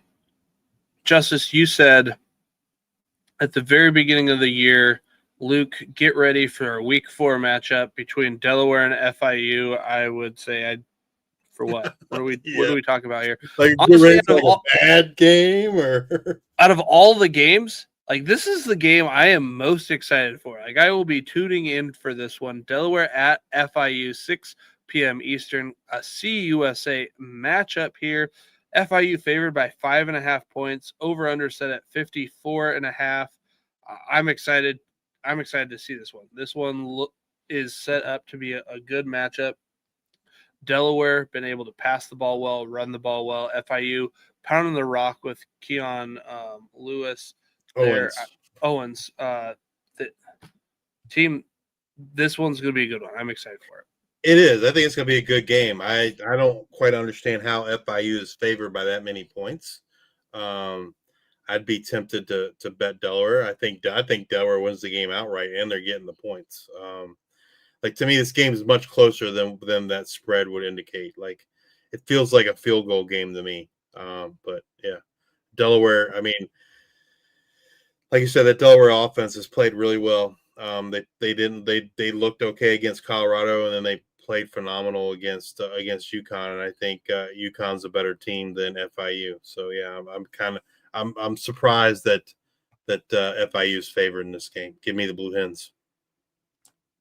Arkansas State at Kennesaw State, 6 p.m. Eastern. Arkansas State favored by 6.5 points. Over under set at 56.5 points. Give me Arkansas State over 6.5 points. This is going to be a Jalen Rayner breakout game. He's been kind of quiet. I think he has a huge game in this one. Give me the Wolves. The one thing that is strong about Kennesaw State, like, is their two cornerbacks. I believe it's Rico Helms and Jericho Washington Jr. But those cornerbacks for Kennesaw State, they're pretty good. But I agree with you. I think Arkansas State should roll. I'd like to see Corey Rucker get going, man, because he was our Sun Belt preseason Offensive Player of the Year.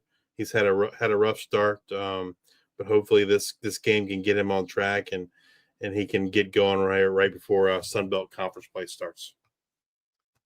All right, I'll have to tune into this one a little bit, but Marshall at Middle Tennessee, 7 p.m. Eastern kickoff.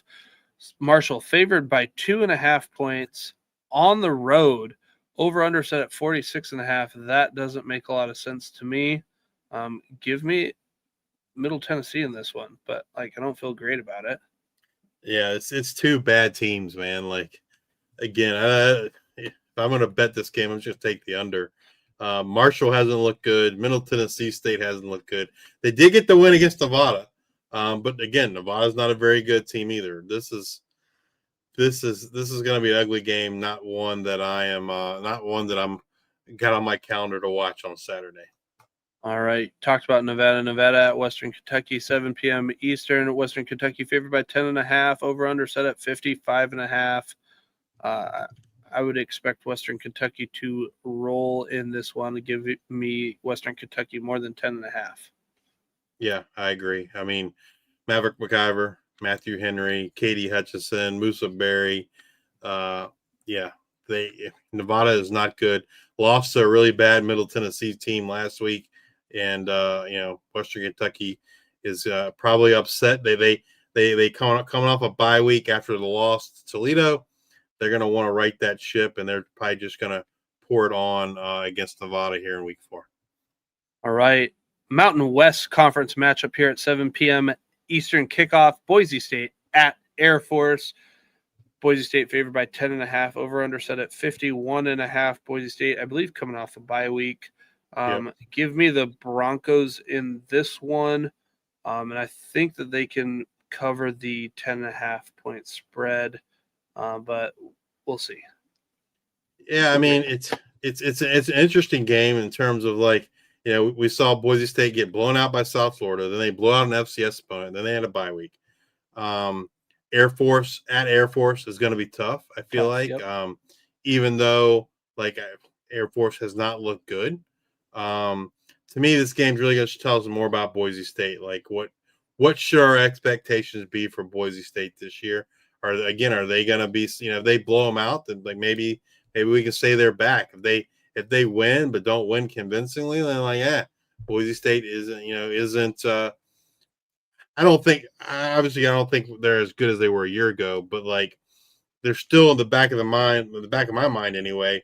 It's still Boise State, and so this game kind of would, I think, be good measuring stick in terms of what we should expect from Boise State here in 2025.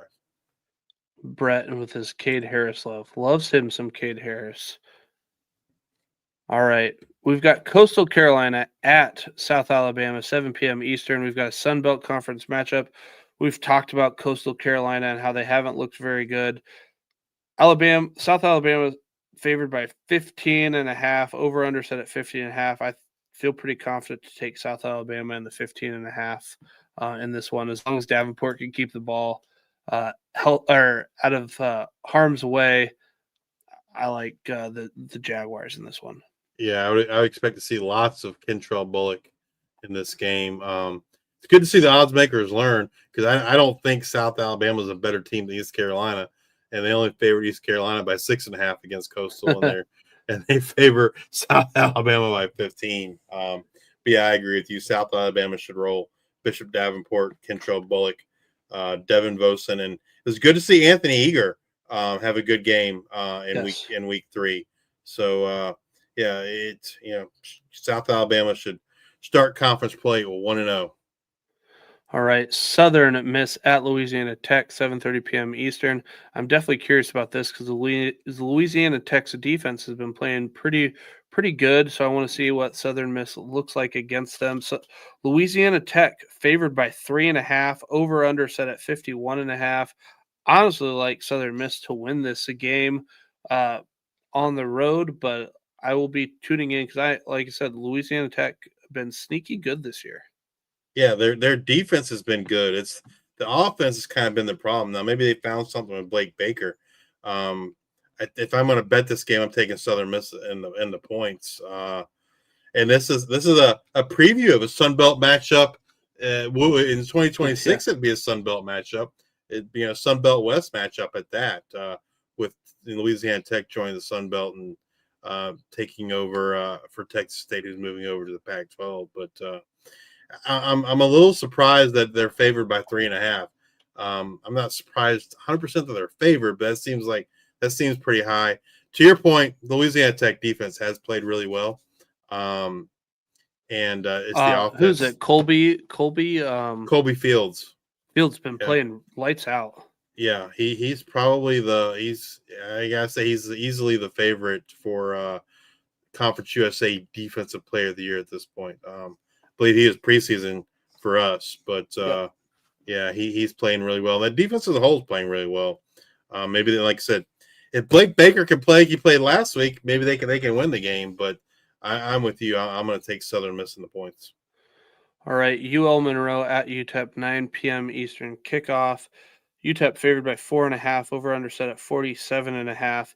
UTEP defense been playing well. I'm excited to see McReynolds in this offense hit the field. I'll be tuning in just kind of because I want to get a good grasp of these teams. I think this is a good matchup. UTEP's defense has been playing lights out. Malachi Nelson, not too bad here to start off. So like I said, UTEP favored by 4.5. I'm steering clear of this one. I just kind of want to see what these teams look like. Yeah, I mean, and how does UTEP look without Kenny Odom, their number one receiver, number one weapon on offense? Yeah, I don't know if this is going to be a sexy matchup in terms of lots of points scored, but I think it's a good matchup in terms of like two good teams, two competitive. I think it'll be a competitive game, so that'll make it interesting. All right, now for the late night kickoff, this is the game I've got circled. Want to watch UTSA at Colorado State, 9:30 p.m. Eastern kickoff. UTSA favored on the road by 4.5, over under set at 59.5. I am expecting, and this is, call it wishful thinking. I think this is Jackson getting a lot of work at the tight end position here for Colorado State. I think Jalen Dupree, I don't know what happened in that whole Northern Colorado game. It just seems weird, but I'm expecting a big Dupree game, especially if for whatever reason they switch away from BFN. And then UTSA, you got Owen McCown, you got the fireworks going off. You got Robert Henry probably going to run the ball a whole bunch. I think this is going to be a fun one to watch. And I'm mainly curious, I feel like I kind of know what UTSA is. I want to see what Colorado State is, because preseason I had them in my Mountain West championship game. I want to see them win this game to make me feel a little bit more confident at that point. Yeah, I mean, to your point, UTSA, we know they're going to score a lot of points. They're a really good offense. They can run the ball. They can throw the ball. The defense is really bad. Colorado State, I think, it's like they're still trying to figure out their identity. Norvell in the past has been an air raid. Then last year, they were a grounded pound team, had a strong offensive line, and then you saw them run the ball a lot with their stable of running backs, and so yeah, it's I think you hit the nail on the head. It's gonna tell us more about what we should expect from Colorado State moving forward. They are coming off the bye week, as we said earlier, and so be interesting to see if they got things figured out on offense and they can be more than just a strong running team. Brett in the chat, he says, "Is Jay Norvell on the hot seat?" We asked Kyle Lytle on our Worker Bee series about that, and he's yes, Jay Norvell is on the hot seat in this season, and you gotta stay up for it. It's Hawaii. It's Fresno State. 11:59 p.m. Eastern. Mountain West matchup here. I'm excited because I'm still not exactly sure what I've been watching with Fresno State. It's like up, down, up, down. Like, I want to see this one. Mike Alhado's back. Hawaii, I want to see them throw the ball all over the yard. This one, I'm excited to watch this one. We've got Fresno State favored on the road by 2.5. Over under set at 47.5. I think I'm going to take the over in the points. Yeah, I mean, if Alejado's healthy enough to play in this game, I'd say if he's like at least 90%, I would feel confident in the over. As I said earlier, this is actually a pretty big rivalry, and this is the last game scheduled between these two teams, with Fresno State moving to the Pac-12. I think Hawaii wants to win this game. Obviously, it's the last time they're going to play Fresno State for some time, and then Fresno State wants to go out with a bang too. So it's not going to end till 2-3 a.m. my time, but it's definitely one worth staying up for. Is Hawaii back? I'm not ready to put. If Hawaii wins this game, I'd feel a lot better about putting them in our top 25. Other voters already have them in the top 25, and they really like Fresno State, right? They have, for the consensus, has Fresno State at number 10, which we think is a bit high. But yeah, it's a shame this game starts at midnight for us on the East Coast. But if you can stay up, stay awake, drink some coffee, drink a Red Bull, Monster, something. But it should be an entertaining game for sure. Definitely one I'm going to try to stay up for. All right. Now let's get to our 2020 players through 3 weeks of the season. Quarterbacks. We've got Maverick MacGyver, Malik Murphy, Maverick MacGyver, Western Kentucky. He's sitting at 39 attempts per game, which ranks 4th in the G5, while throwing for 312 yards per game, which is 2nd in the G5. Malik Murphy, Oregon State, comes in at number 2. Caton Hauser for East Carolina comes in at number 3. He is throwing for 324.3 yards per game, which ranks 1st in the G5. Malik Murphy, I skipped over him, but he's throwing for 301.6 yards per game, which is 3rd in the G5. Caden Veltkamp, FAU, comes in throwing 46 pass attempts per game. He's getting there on volume. He is 1st in the G5 in pass attempts per game. AJ Swan, despite getting pulled there before halftime, he comes in at number 5, throwing 34 pass attempts per game and 292.6 yards, which is 5th in the G5. 4th in the G5 in yards per game is Jalen Kitna, coming in at number 6, UAB. He's throwing for 279 yards per game. Nick Minicucci, Delaware, the surprise Delaware Fighting Blue Hens, 35 pass attempts per game, 284 yards, top 10 in both those categories for the G5. Max Madsen, Boise State, 36 pass attempts per game for 266, comes in at number 8. Number 9, Joe Fagano, UConn, throwing the ball. I think the overtime game helped, as that was an exciting game. Noah Kim, Eastern Michigan, we talked about it, having to throw the ball a lot because of that defense. He's throwing 35 pass attempts per game, which is number 10 in the G5 for 255 yards per game, which is 12th. Logan Fife, New Mexico State, throwing the ball the 8th most in the G5. Jalen Rayner, Arkansas State, 32 pass attempts per game, 230 yards per game, both top 20. Like I said, I'm expecting a big breakout game this week against Kennesaw State. Then Braylon Braxton, Southern Miss, pops into our 2020 guys this week, and then Walker Eget, San Jose State, comes in at number 14. Again, they had their bye week, and so I'm just going to reiterate what I had last week.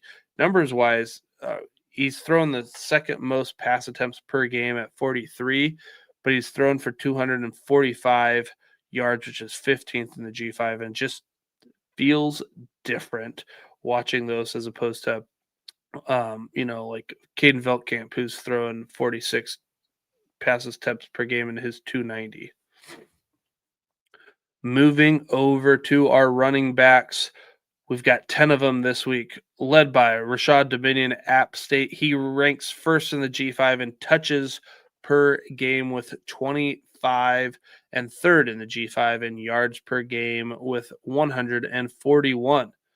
But not to be outdone by Cam Cook, Jacksonville State, who is putting up 144 yards per game and gets 23 touches. And then Robert Henry's put up the most yards per game in the G5 with 166 yards on 18 touches, which ranks 9th in the G5. Lincoln Pear at Texas State is averaging 122 yards per game, which is 4th in the G5. Dominic Richardson, Tulsa, comes in at number 5, followed by Cam Edwards at UConn at number 6. And then Kentrell Bullock at number 7 for South Alabama.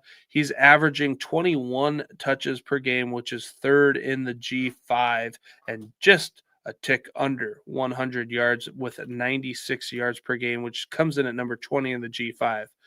Kewan Owens, FIU, comes in at number 8. Javon Jackson for UAB comes in at number 9. And Sutton Smith breaks into the top 10 from Memphis with averaging 99 yards per game and 16 touches per game. Moving over to our wide receivers, this was a small list, 7 guys last week.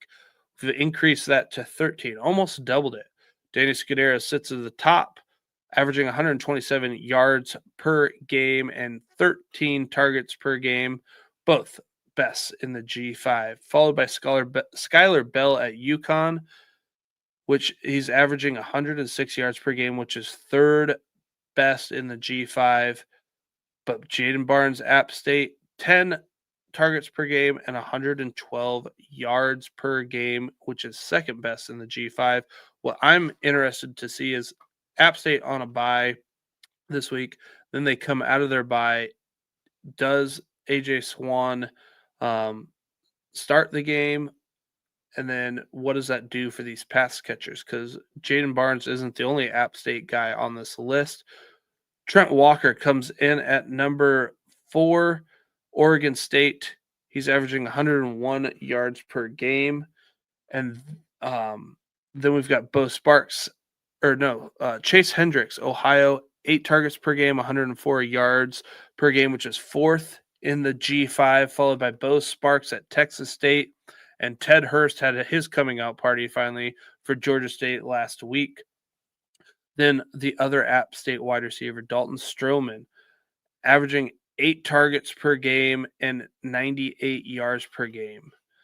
Then we've got Devin Vosen, Corey Milliner, Devin Vosen out of South Alabama, and Kobe Milliner out of UAB.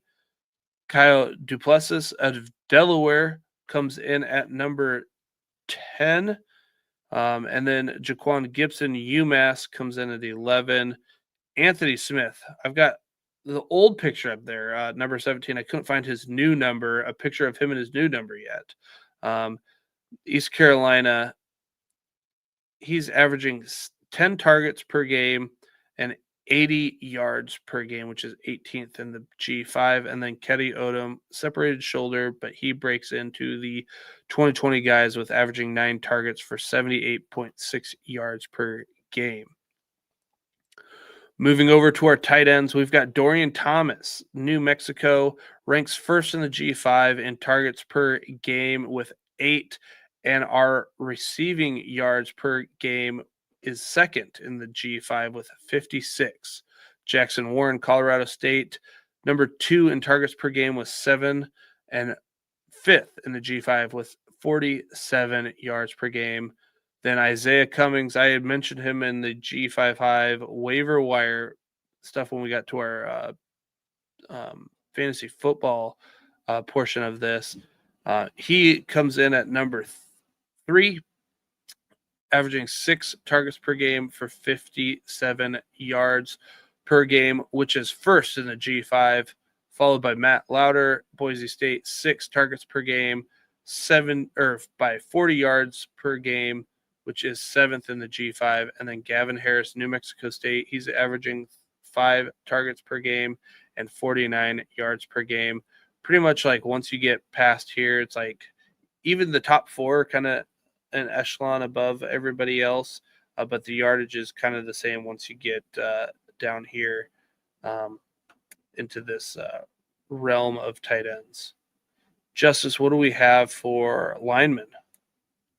All right. So one thing I wanted to talk about real quick, just more in general, we got a comment last week about, hey, I really like when you guys had the names, and I guess and this had to be going back to 2 years when we first started the podcast, because we've done these same graphics all of last season.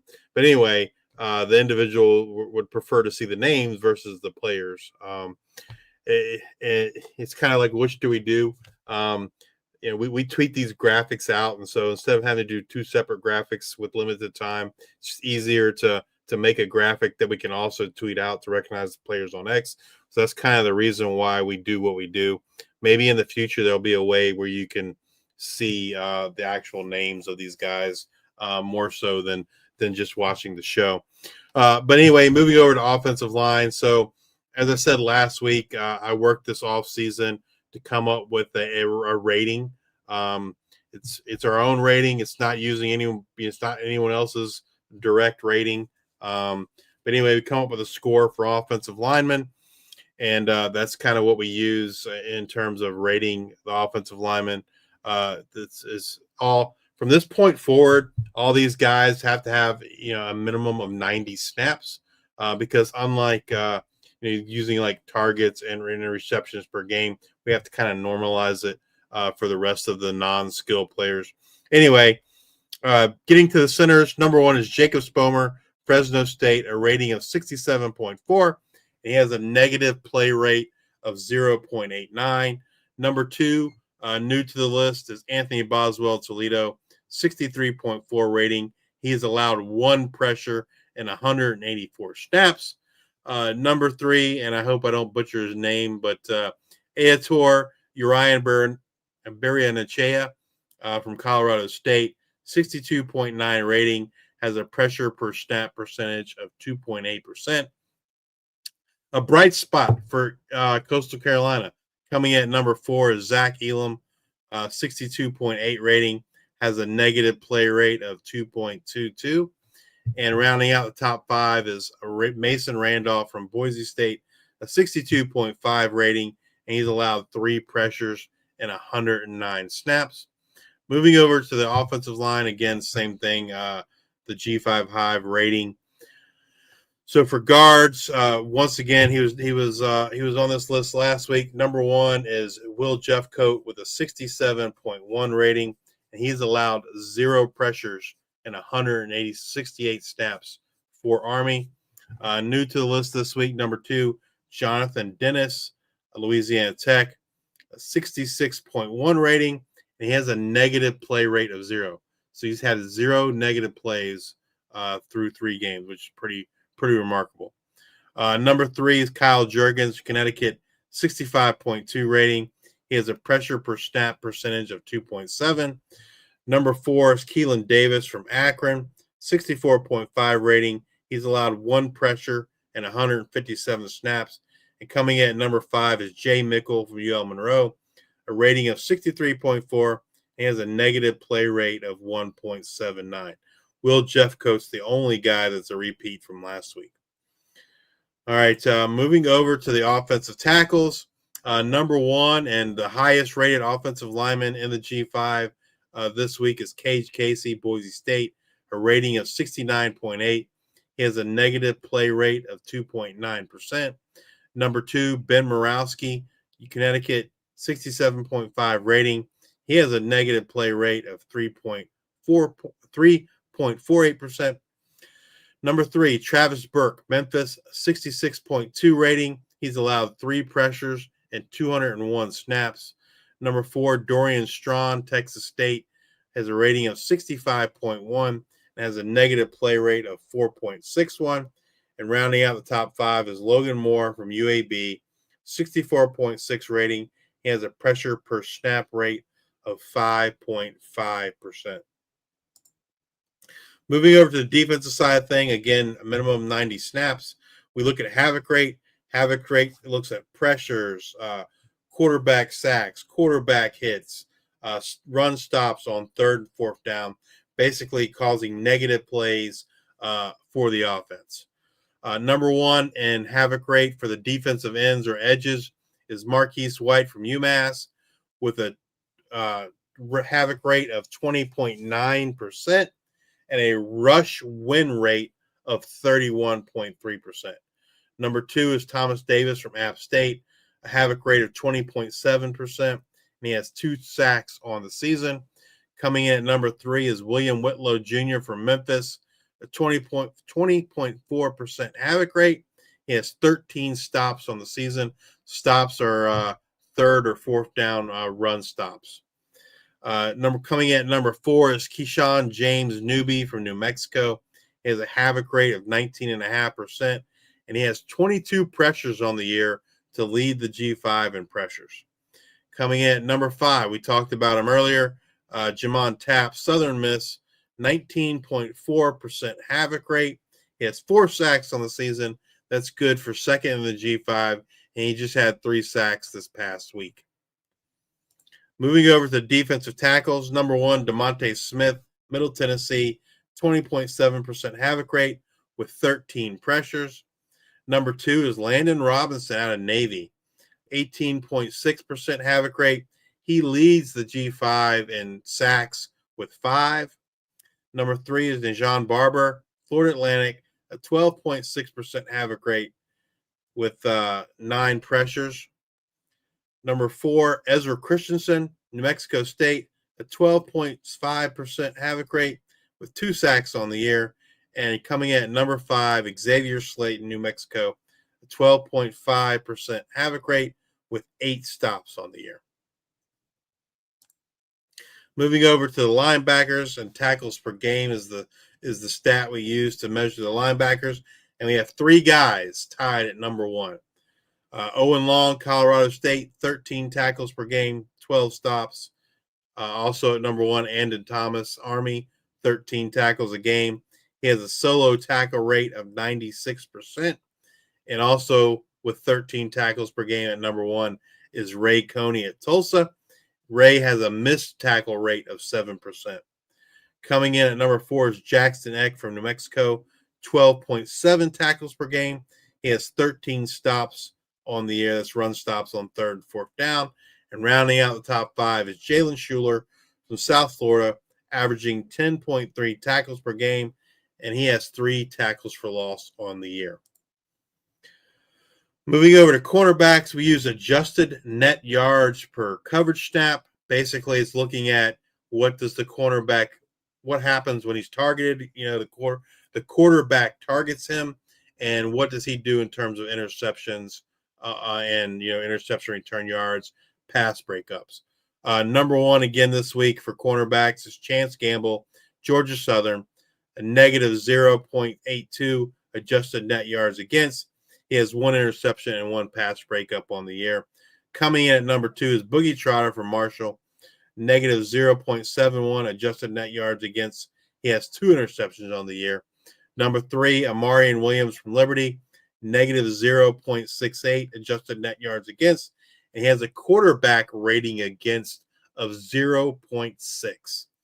Coming in at number 4 is Nasir Bowers, Toledo, negative 0.39 adjusted net yards against, with 1 interception and 1 pass breakup on the year. And rounding out the top 5 is Elijah Green from Tulsa, a negative 0.37 adjusted net yards against per coverage snap. And he has 3 interceptions on the year, which is number 1 in the G5. Moving over to safeties, once again, same metric, adjusted net yards against per coverage snap. Number 1, a guy I said last week, and I fully expect this. He'll be drafted come April. Emmanuel McNear-Warren, Toledo, negative 1.02 adjusted net yards against, and a quarterback rating against of 16.5.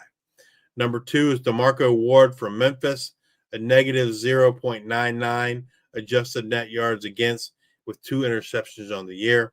Number 3, Ja'Cory Foster from Louisiana Tech, a negative 0.96 adjusted net yards against per coverage snap, and a quarterback rating against of 0. He's a big reason why that Louisiana Tech defense is playing so well. Coming in also at number 3 is Tyler Brown, JMU, negative 0.96 adjusted net yards against, and he also has a quarterback rating against of 0. Coming in at number 5 and rounding out the safeties, Javion White, Tulane, negative 0.88 adjusted net yards against per coverage snap. He also has 3 interceptions, which is tied for first in the G5. And that's going to round out our G5 2020 players.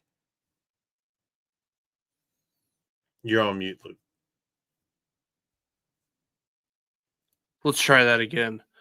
All right, let's get into our waiver wire honey after week 3 for those who play college fantasy football. We're here to serve you too. Now, I'm just looking at what can help us for week 4 quarterbacks. Let me start here with Braylon Braxton at number 1. They've got La Tech this week. He's 28% owned. He scores, and might do the 6-point passing touchdown. So he scored 23.76 points against Mississippi State. Then they played JSU, 28.56 points, and then 23.86 points this last week against App State. He's thrown at least 2 touchdowns in each of the last 3 games, adding rushing yards on the ground of 58, 20, and 27 in those 3 games. Louisiana Tech has faced Southeast Louisiana, LSU, and New Mexico State. We've talked about how this defense is better against Logan Fife. Logan Fife threw for 281, 2 touchdowns, 2 interceptions, good for 18.04 points. And then Nussmeier, they held him to 237, 1-1, good for 10.78 points.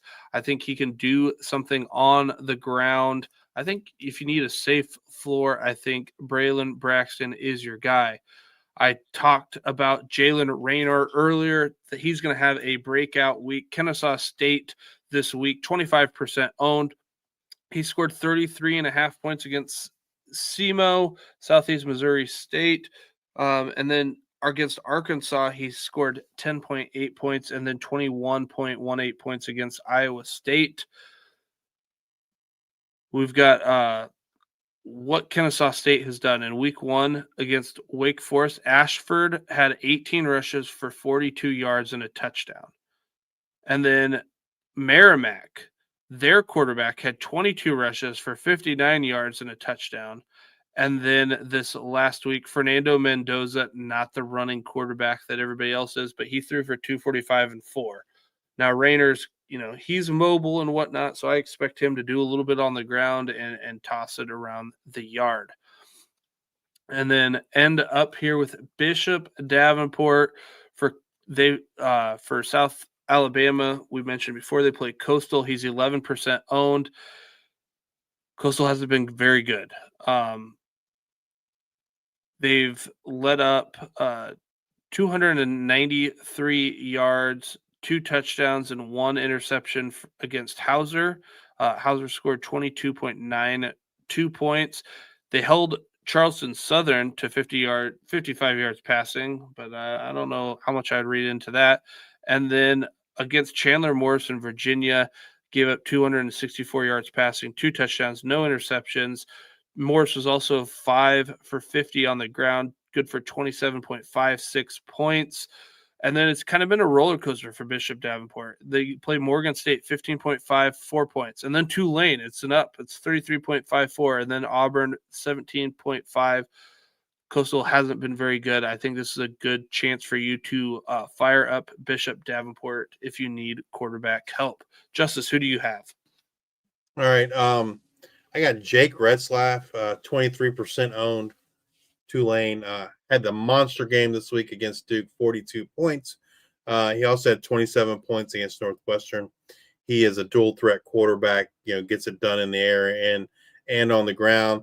Now, he does have Ole Miss this week, but I think Tulane can put points up against Ole Miss, and when a guy puts up 100 yards and 4 touchdowns on the ground, like you can't ignore that. You got to roster him. Nick Minicucci, the next guy up. We've talked about Delaware. We've talked about Nick a lot tonight. He's one of our 2020 players. He's only 7% owned. He's had 2 games where he's put over 30 points. He's also a dual threat. Delaware has looked extremely, extremely good on offense, and we talked about a matchup against FIU this week, a big Conference USA matchup. And so I look for Nick Minicucci to have another big game this week. And then my last guy is Anthony Calandria, 25% owned for UNLV.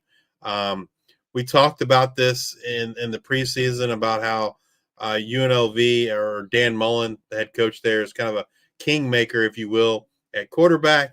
No more Alex Orji, as he's out for the rest of the year. So it's going to be the Anthony Calandria show. Again, he's another dual threat guy. He's gotten 20-plus points each week, and they play Miami this week. And so I think Anthony Calandria is in for a good game this week and for a big season. So these are all three of these guys can help you this week.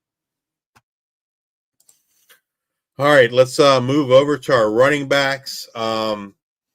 First running back, I don't think it's probably at some point this week he won't even be over. He'll be over the threshold, but as of today, he was only 29% owned. That's Sutton Smith at Memphis. 21 and 26 points. He's had 4 touchdowns in 3 games. He's involved in the passing game. As we mentioned, Greg DeRosier has been out. So you might want to pay attention to his availability. But I think regardless of if Greg's playing or not, like this is very much, a 1A, 1B, if you will. Sutton Smith is going to score points for you. Like I said earlier, Greg DeRosier is day-to-day. He is listed on the depth chart this week. Sutton Smith, Memphis plays Arkansas. Look for him to have another good week this week. Probably get you 60 yards and a touchdown on the ground at the bare minimum. My other guy probably won't be under the threshold anymore either after this week, and that's Rayshawn Luke, 29% owned at Fresno State. He has 2 games of 30 points. Now, he's not the lead guy. Bryce Donaldson's the lead guy, but Rayshawn's been involved. He's it's a run-heavy offense, so I don't mind having the second guy and such a run-heavy offense. And he's also involved in the passing game. This past week, he had 7 receptions. He's also averaging a touchdown every week. And as we mentioned, they got Hawaii this week, a big Mountain West matchup, big rivalry game. So look for them to feed both Bryson Donaldson and Rayshawn Luke against Hawaii. All right, this next guy, he is on a bye this week, but I feel like he's really underappreciated. You can't get a better floor guy, I feel like, and that's Alex Texa out of Navy, only 11% owned. He's the number 1 running back in a triple option offense, and I feel like the floor with him every week is 80 yards and a touchdown. That's 14 points, and so, man, like I feel like I don't know he's ever going to get you 30 points, but he's going to get you 14 to 16 points consistently every single week, and that's a valuable asset on a fantasy team. Again, he does have a bye this week, but they do play Rice in week 5. Who you got for running backs, Luke? All right. Q1 Owens, 9% owned, FIU running back. He scored 20.7 points against Bethune-Cookman, had 2 touchdowns, and then, of course, a matchup against Penn State, only 7.8 points. Won't hold that against you. And then 34.2 points against FAU, 2 touchdowns. Here, he ranks 5th in the G5 in total yards per game with 115.6. The opportunity is there with 16 touches per game. Delaware has allowed 116 yards and 2 touchdowns to Cam Edwards at UConn, and 123 yards and no touchdowns to Marquise Gillis. Who's that? He plays for Delaware State. I like Q1 Owens in this one. Braylon McReynolds, 7% owned for UL Monroe. They have UTEP in this game. He scored 21.3 points against Stephen F. Austin and then followed it up with a 4.3 points against Texas. UTEP has allowed Miles Davis of Utah State 12 rushes for 88 yards and a touchdown, plus 6 receptions for 61 yards. They've played 2 extremes, UT Martin and then Texas, so it's hard to kind of get anything out of that. So I really looked at that Utah State game. He leads the backfield with 18 carries, 137 yards. He's averaging 7.6 yards per carry. Plus, he's the only running back to catch the ball, 4 receptions for 19 yards and a touchdown. So if he can do something in that Miles Davis light, I think it would be a diet version of that. I like Braylon McReynolds this week. Then Jalen Dupree, Colorado State, going up against UTSA. I'm curious as to what this team is, what is Colorado State made of? But I liked what he did against Washington, 17.2 points, 15 rushes for 92 yards and a touchdown before kind of the dud of the 9.1 points against Northern Colorado. I think it was just a weird game for the team in general. He's 20% owned. You got Lincoln Pear rushed for 71 yards and 1 touchdown. Plus, Brad Jackson ran the ball for 34 yards and 2 touchdowns against UTSA. BFN is no Brad Jackson. Look for Jalen Dupree to get the ball early and often in this game. Plus, a bright spot as he leads the backfield in touches. Lloyd Avant took a couple touchdowns there. I think it was the Northern Colorado game, but he's leading this backfield in touches with 13 plus 2 receptions. So he's got 15 touches back there. And I like Jalen Dupree. A little bit worried. I'm excited to see what happens, but I think he's a good guy to get a lot of carries there at 20% owned. I really found a hard time finding running backs here. The running back pool is pretty thin. I had some deeper guys too, but I felt like the 3 guys were the strongest 3. But yeah, it's running backs always very thin, man, always very thin. So let's get into where I thought there was quite a bit of names, and that's the wide receivers.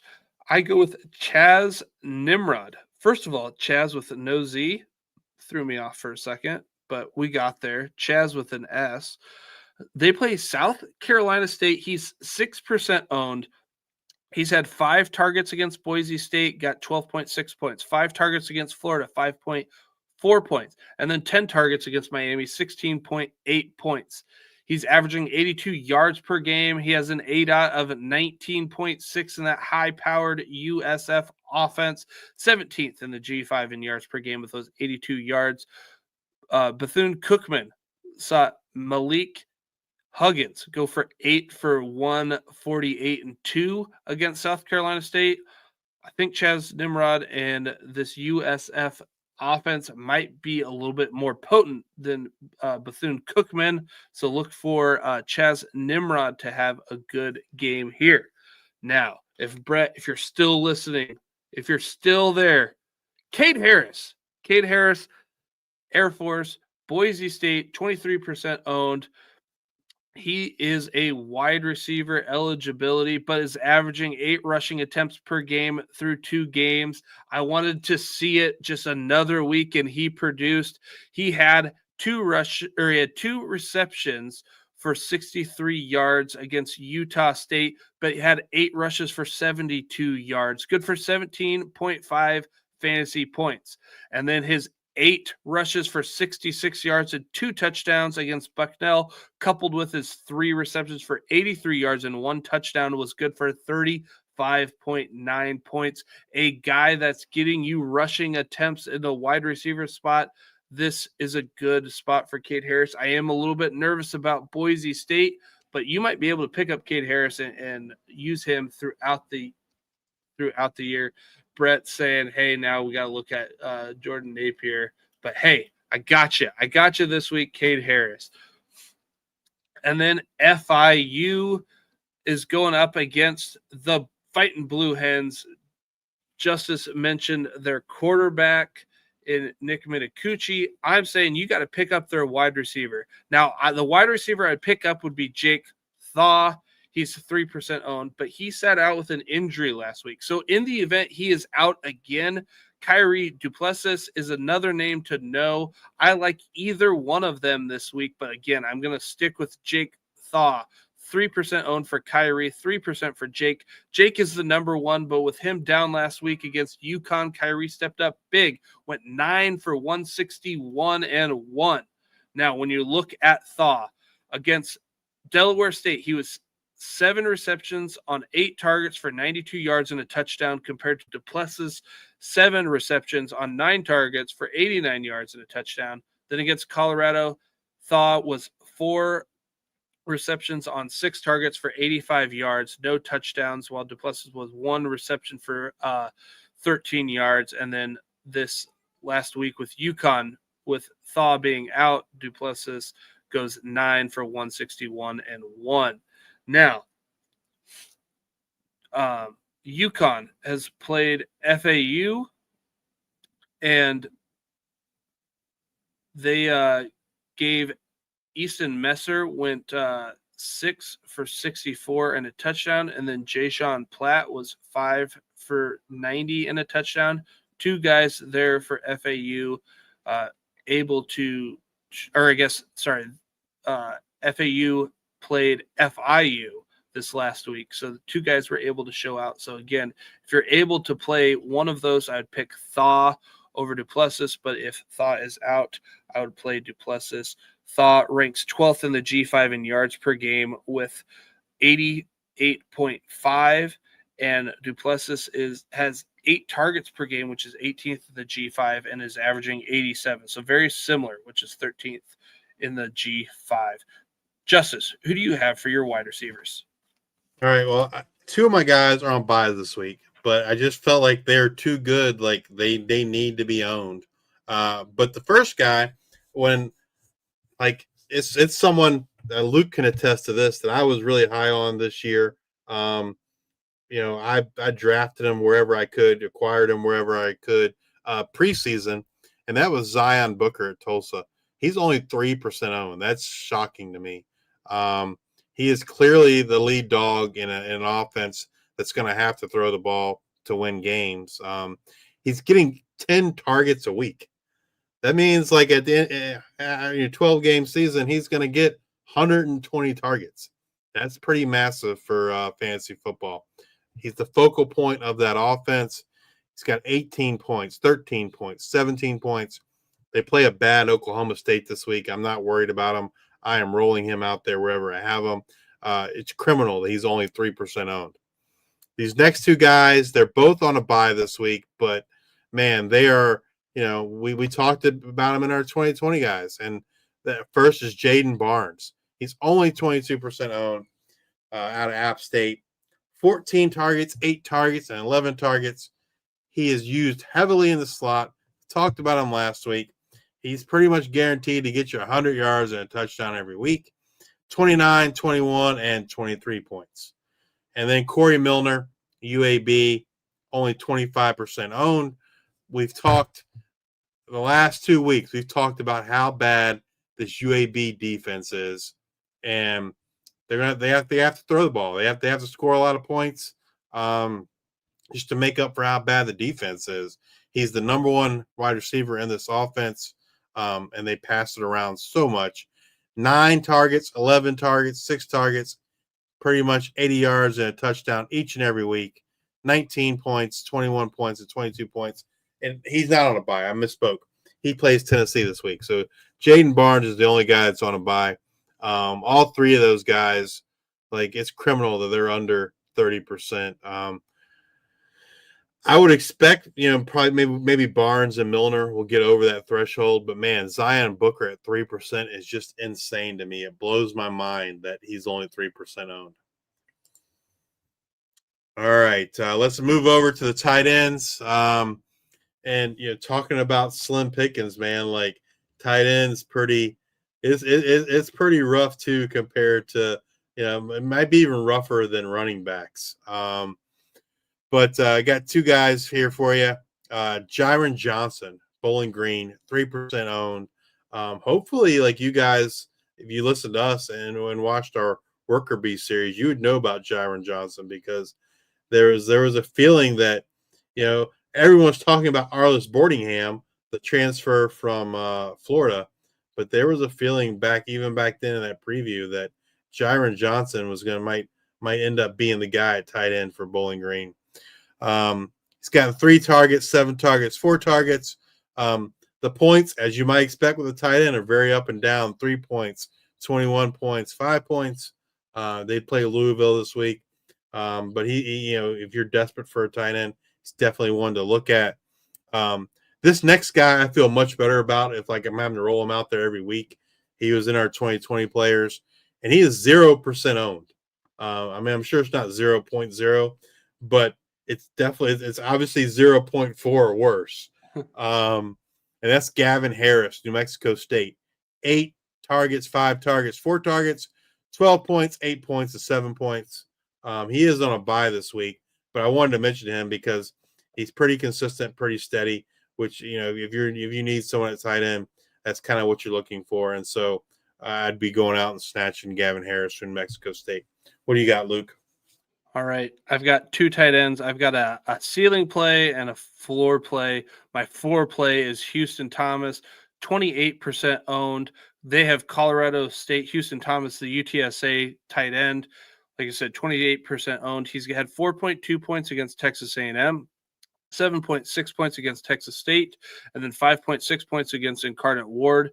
He's had 3 targets, 7 targets, 3 targets, 22 yards, 36 yards, 26 yards. Just seems like to be that steady Eddie. Colorado State has allowed 4 receptions, 20 yards to the Washington tight end, Decker DeGroff. It's harder. It's not like the NFL where, like, oh, they use the tight end to do this and that. Like, the college is so much different. That's why I wanted to look at my ceiling play in the same game. Colorado State tight end, Jackson Warren. Jackson Warren, I just can't stop him. I don't know what it is. I just can't stop him. 25% owned. Again, they have UTSA. I just can't shake the 6 reception or the 6 receptions on 11 targets for 79 yards and a touchdown against Washington week 1. Again, Northern Colorado have no idea what happened. He had 1 reception on 4 targets, 16 yards. That 16 yards was still 3rd on the team in receiving, and I want to believe that was an anomaly for the game. Warren's 11.5 ADOT is something that you like to see, especially given how hard it is to find streaming tight end options like you mentioned, Justice. I think Jackson Warren is a ceiling play, and you might be able to use him all season long. I want to tune into this game to see how he gets utilized in this game. But those are my tight ends for the week. And that is the week 3 G5 waiver wire honey. Woo! It's a long one. It's not quite as long as last week, I don't think, like maybe 10 minutes shorter, but close. We did it. We did it. We finished. It's 1 a.m. I'm sure my wife wants to go to bed here soon. So If you're still watching us on YouTube, please hit that like and subscribe button. On X, please give us a follow. If you're listening on Amazon Music, Apple Podcasts, or Spotify, please subscribe and leave those 5-star ratings and reviews. We're so grateful for everyone and all the support that we've gotten this year. It's been really amazing. Be sure to join us again next week as we discuss what happened in week 4, and we look forward to what's coming in week 5. And as always, bring you up to date on the latest news and happenings in the world of G5 college football. So until then, we are the G5 Hive.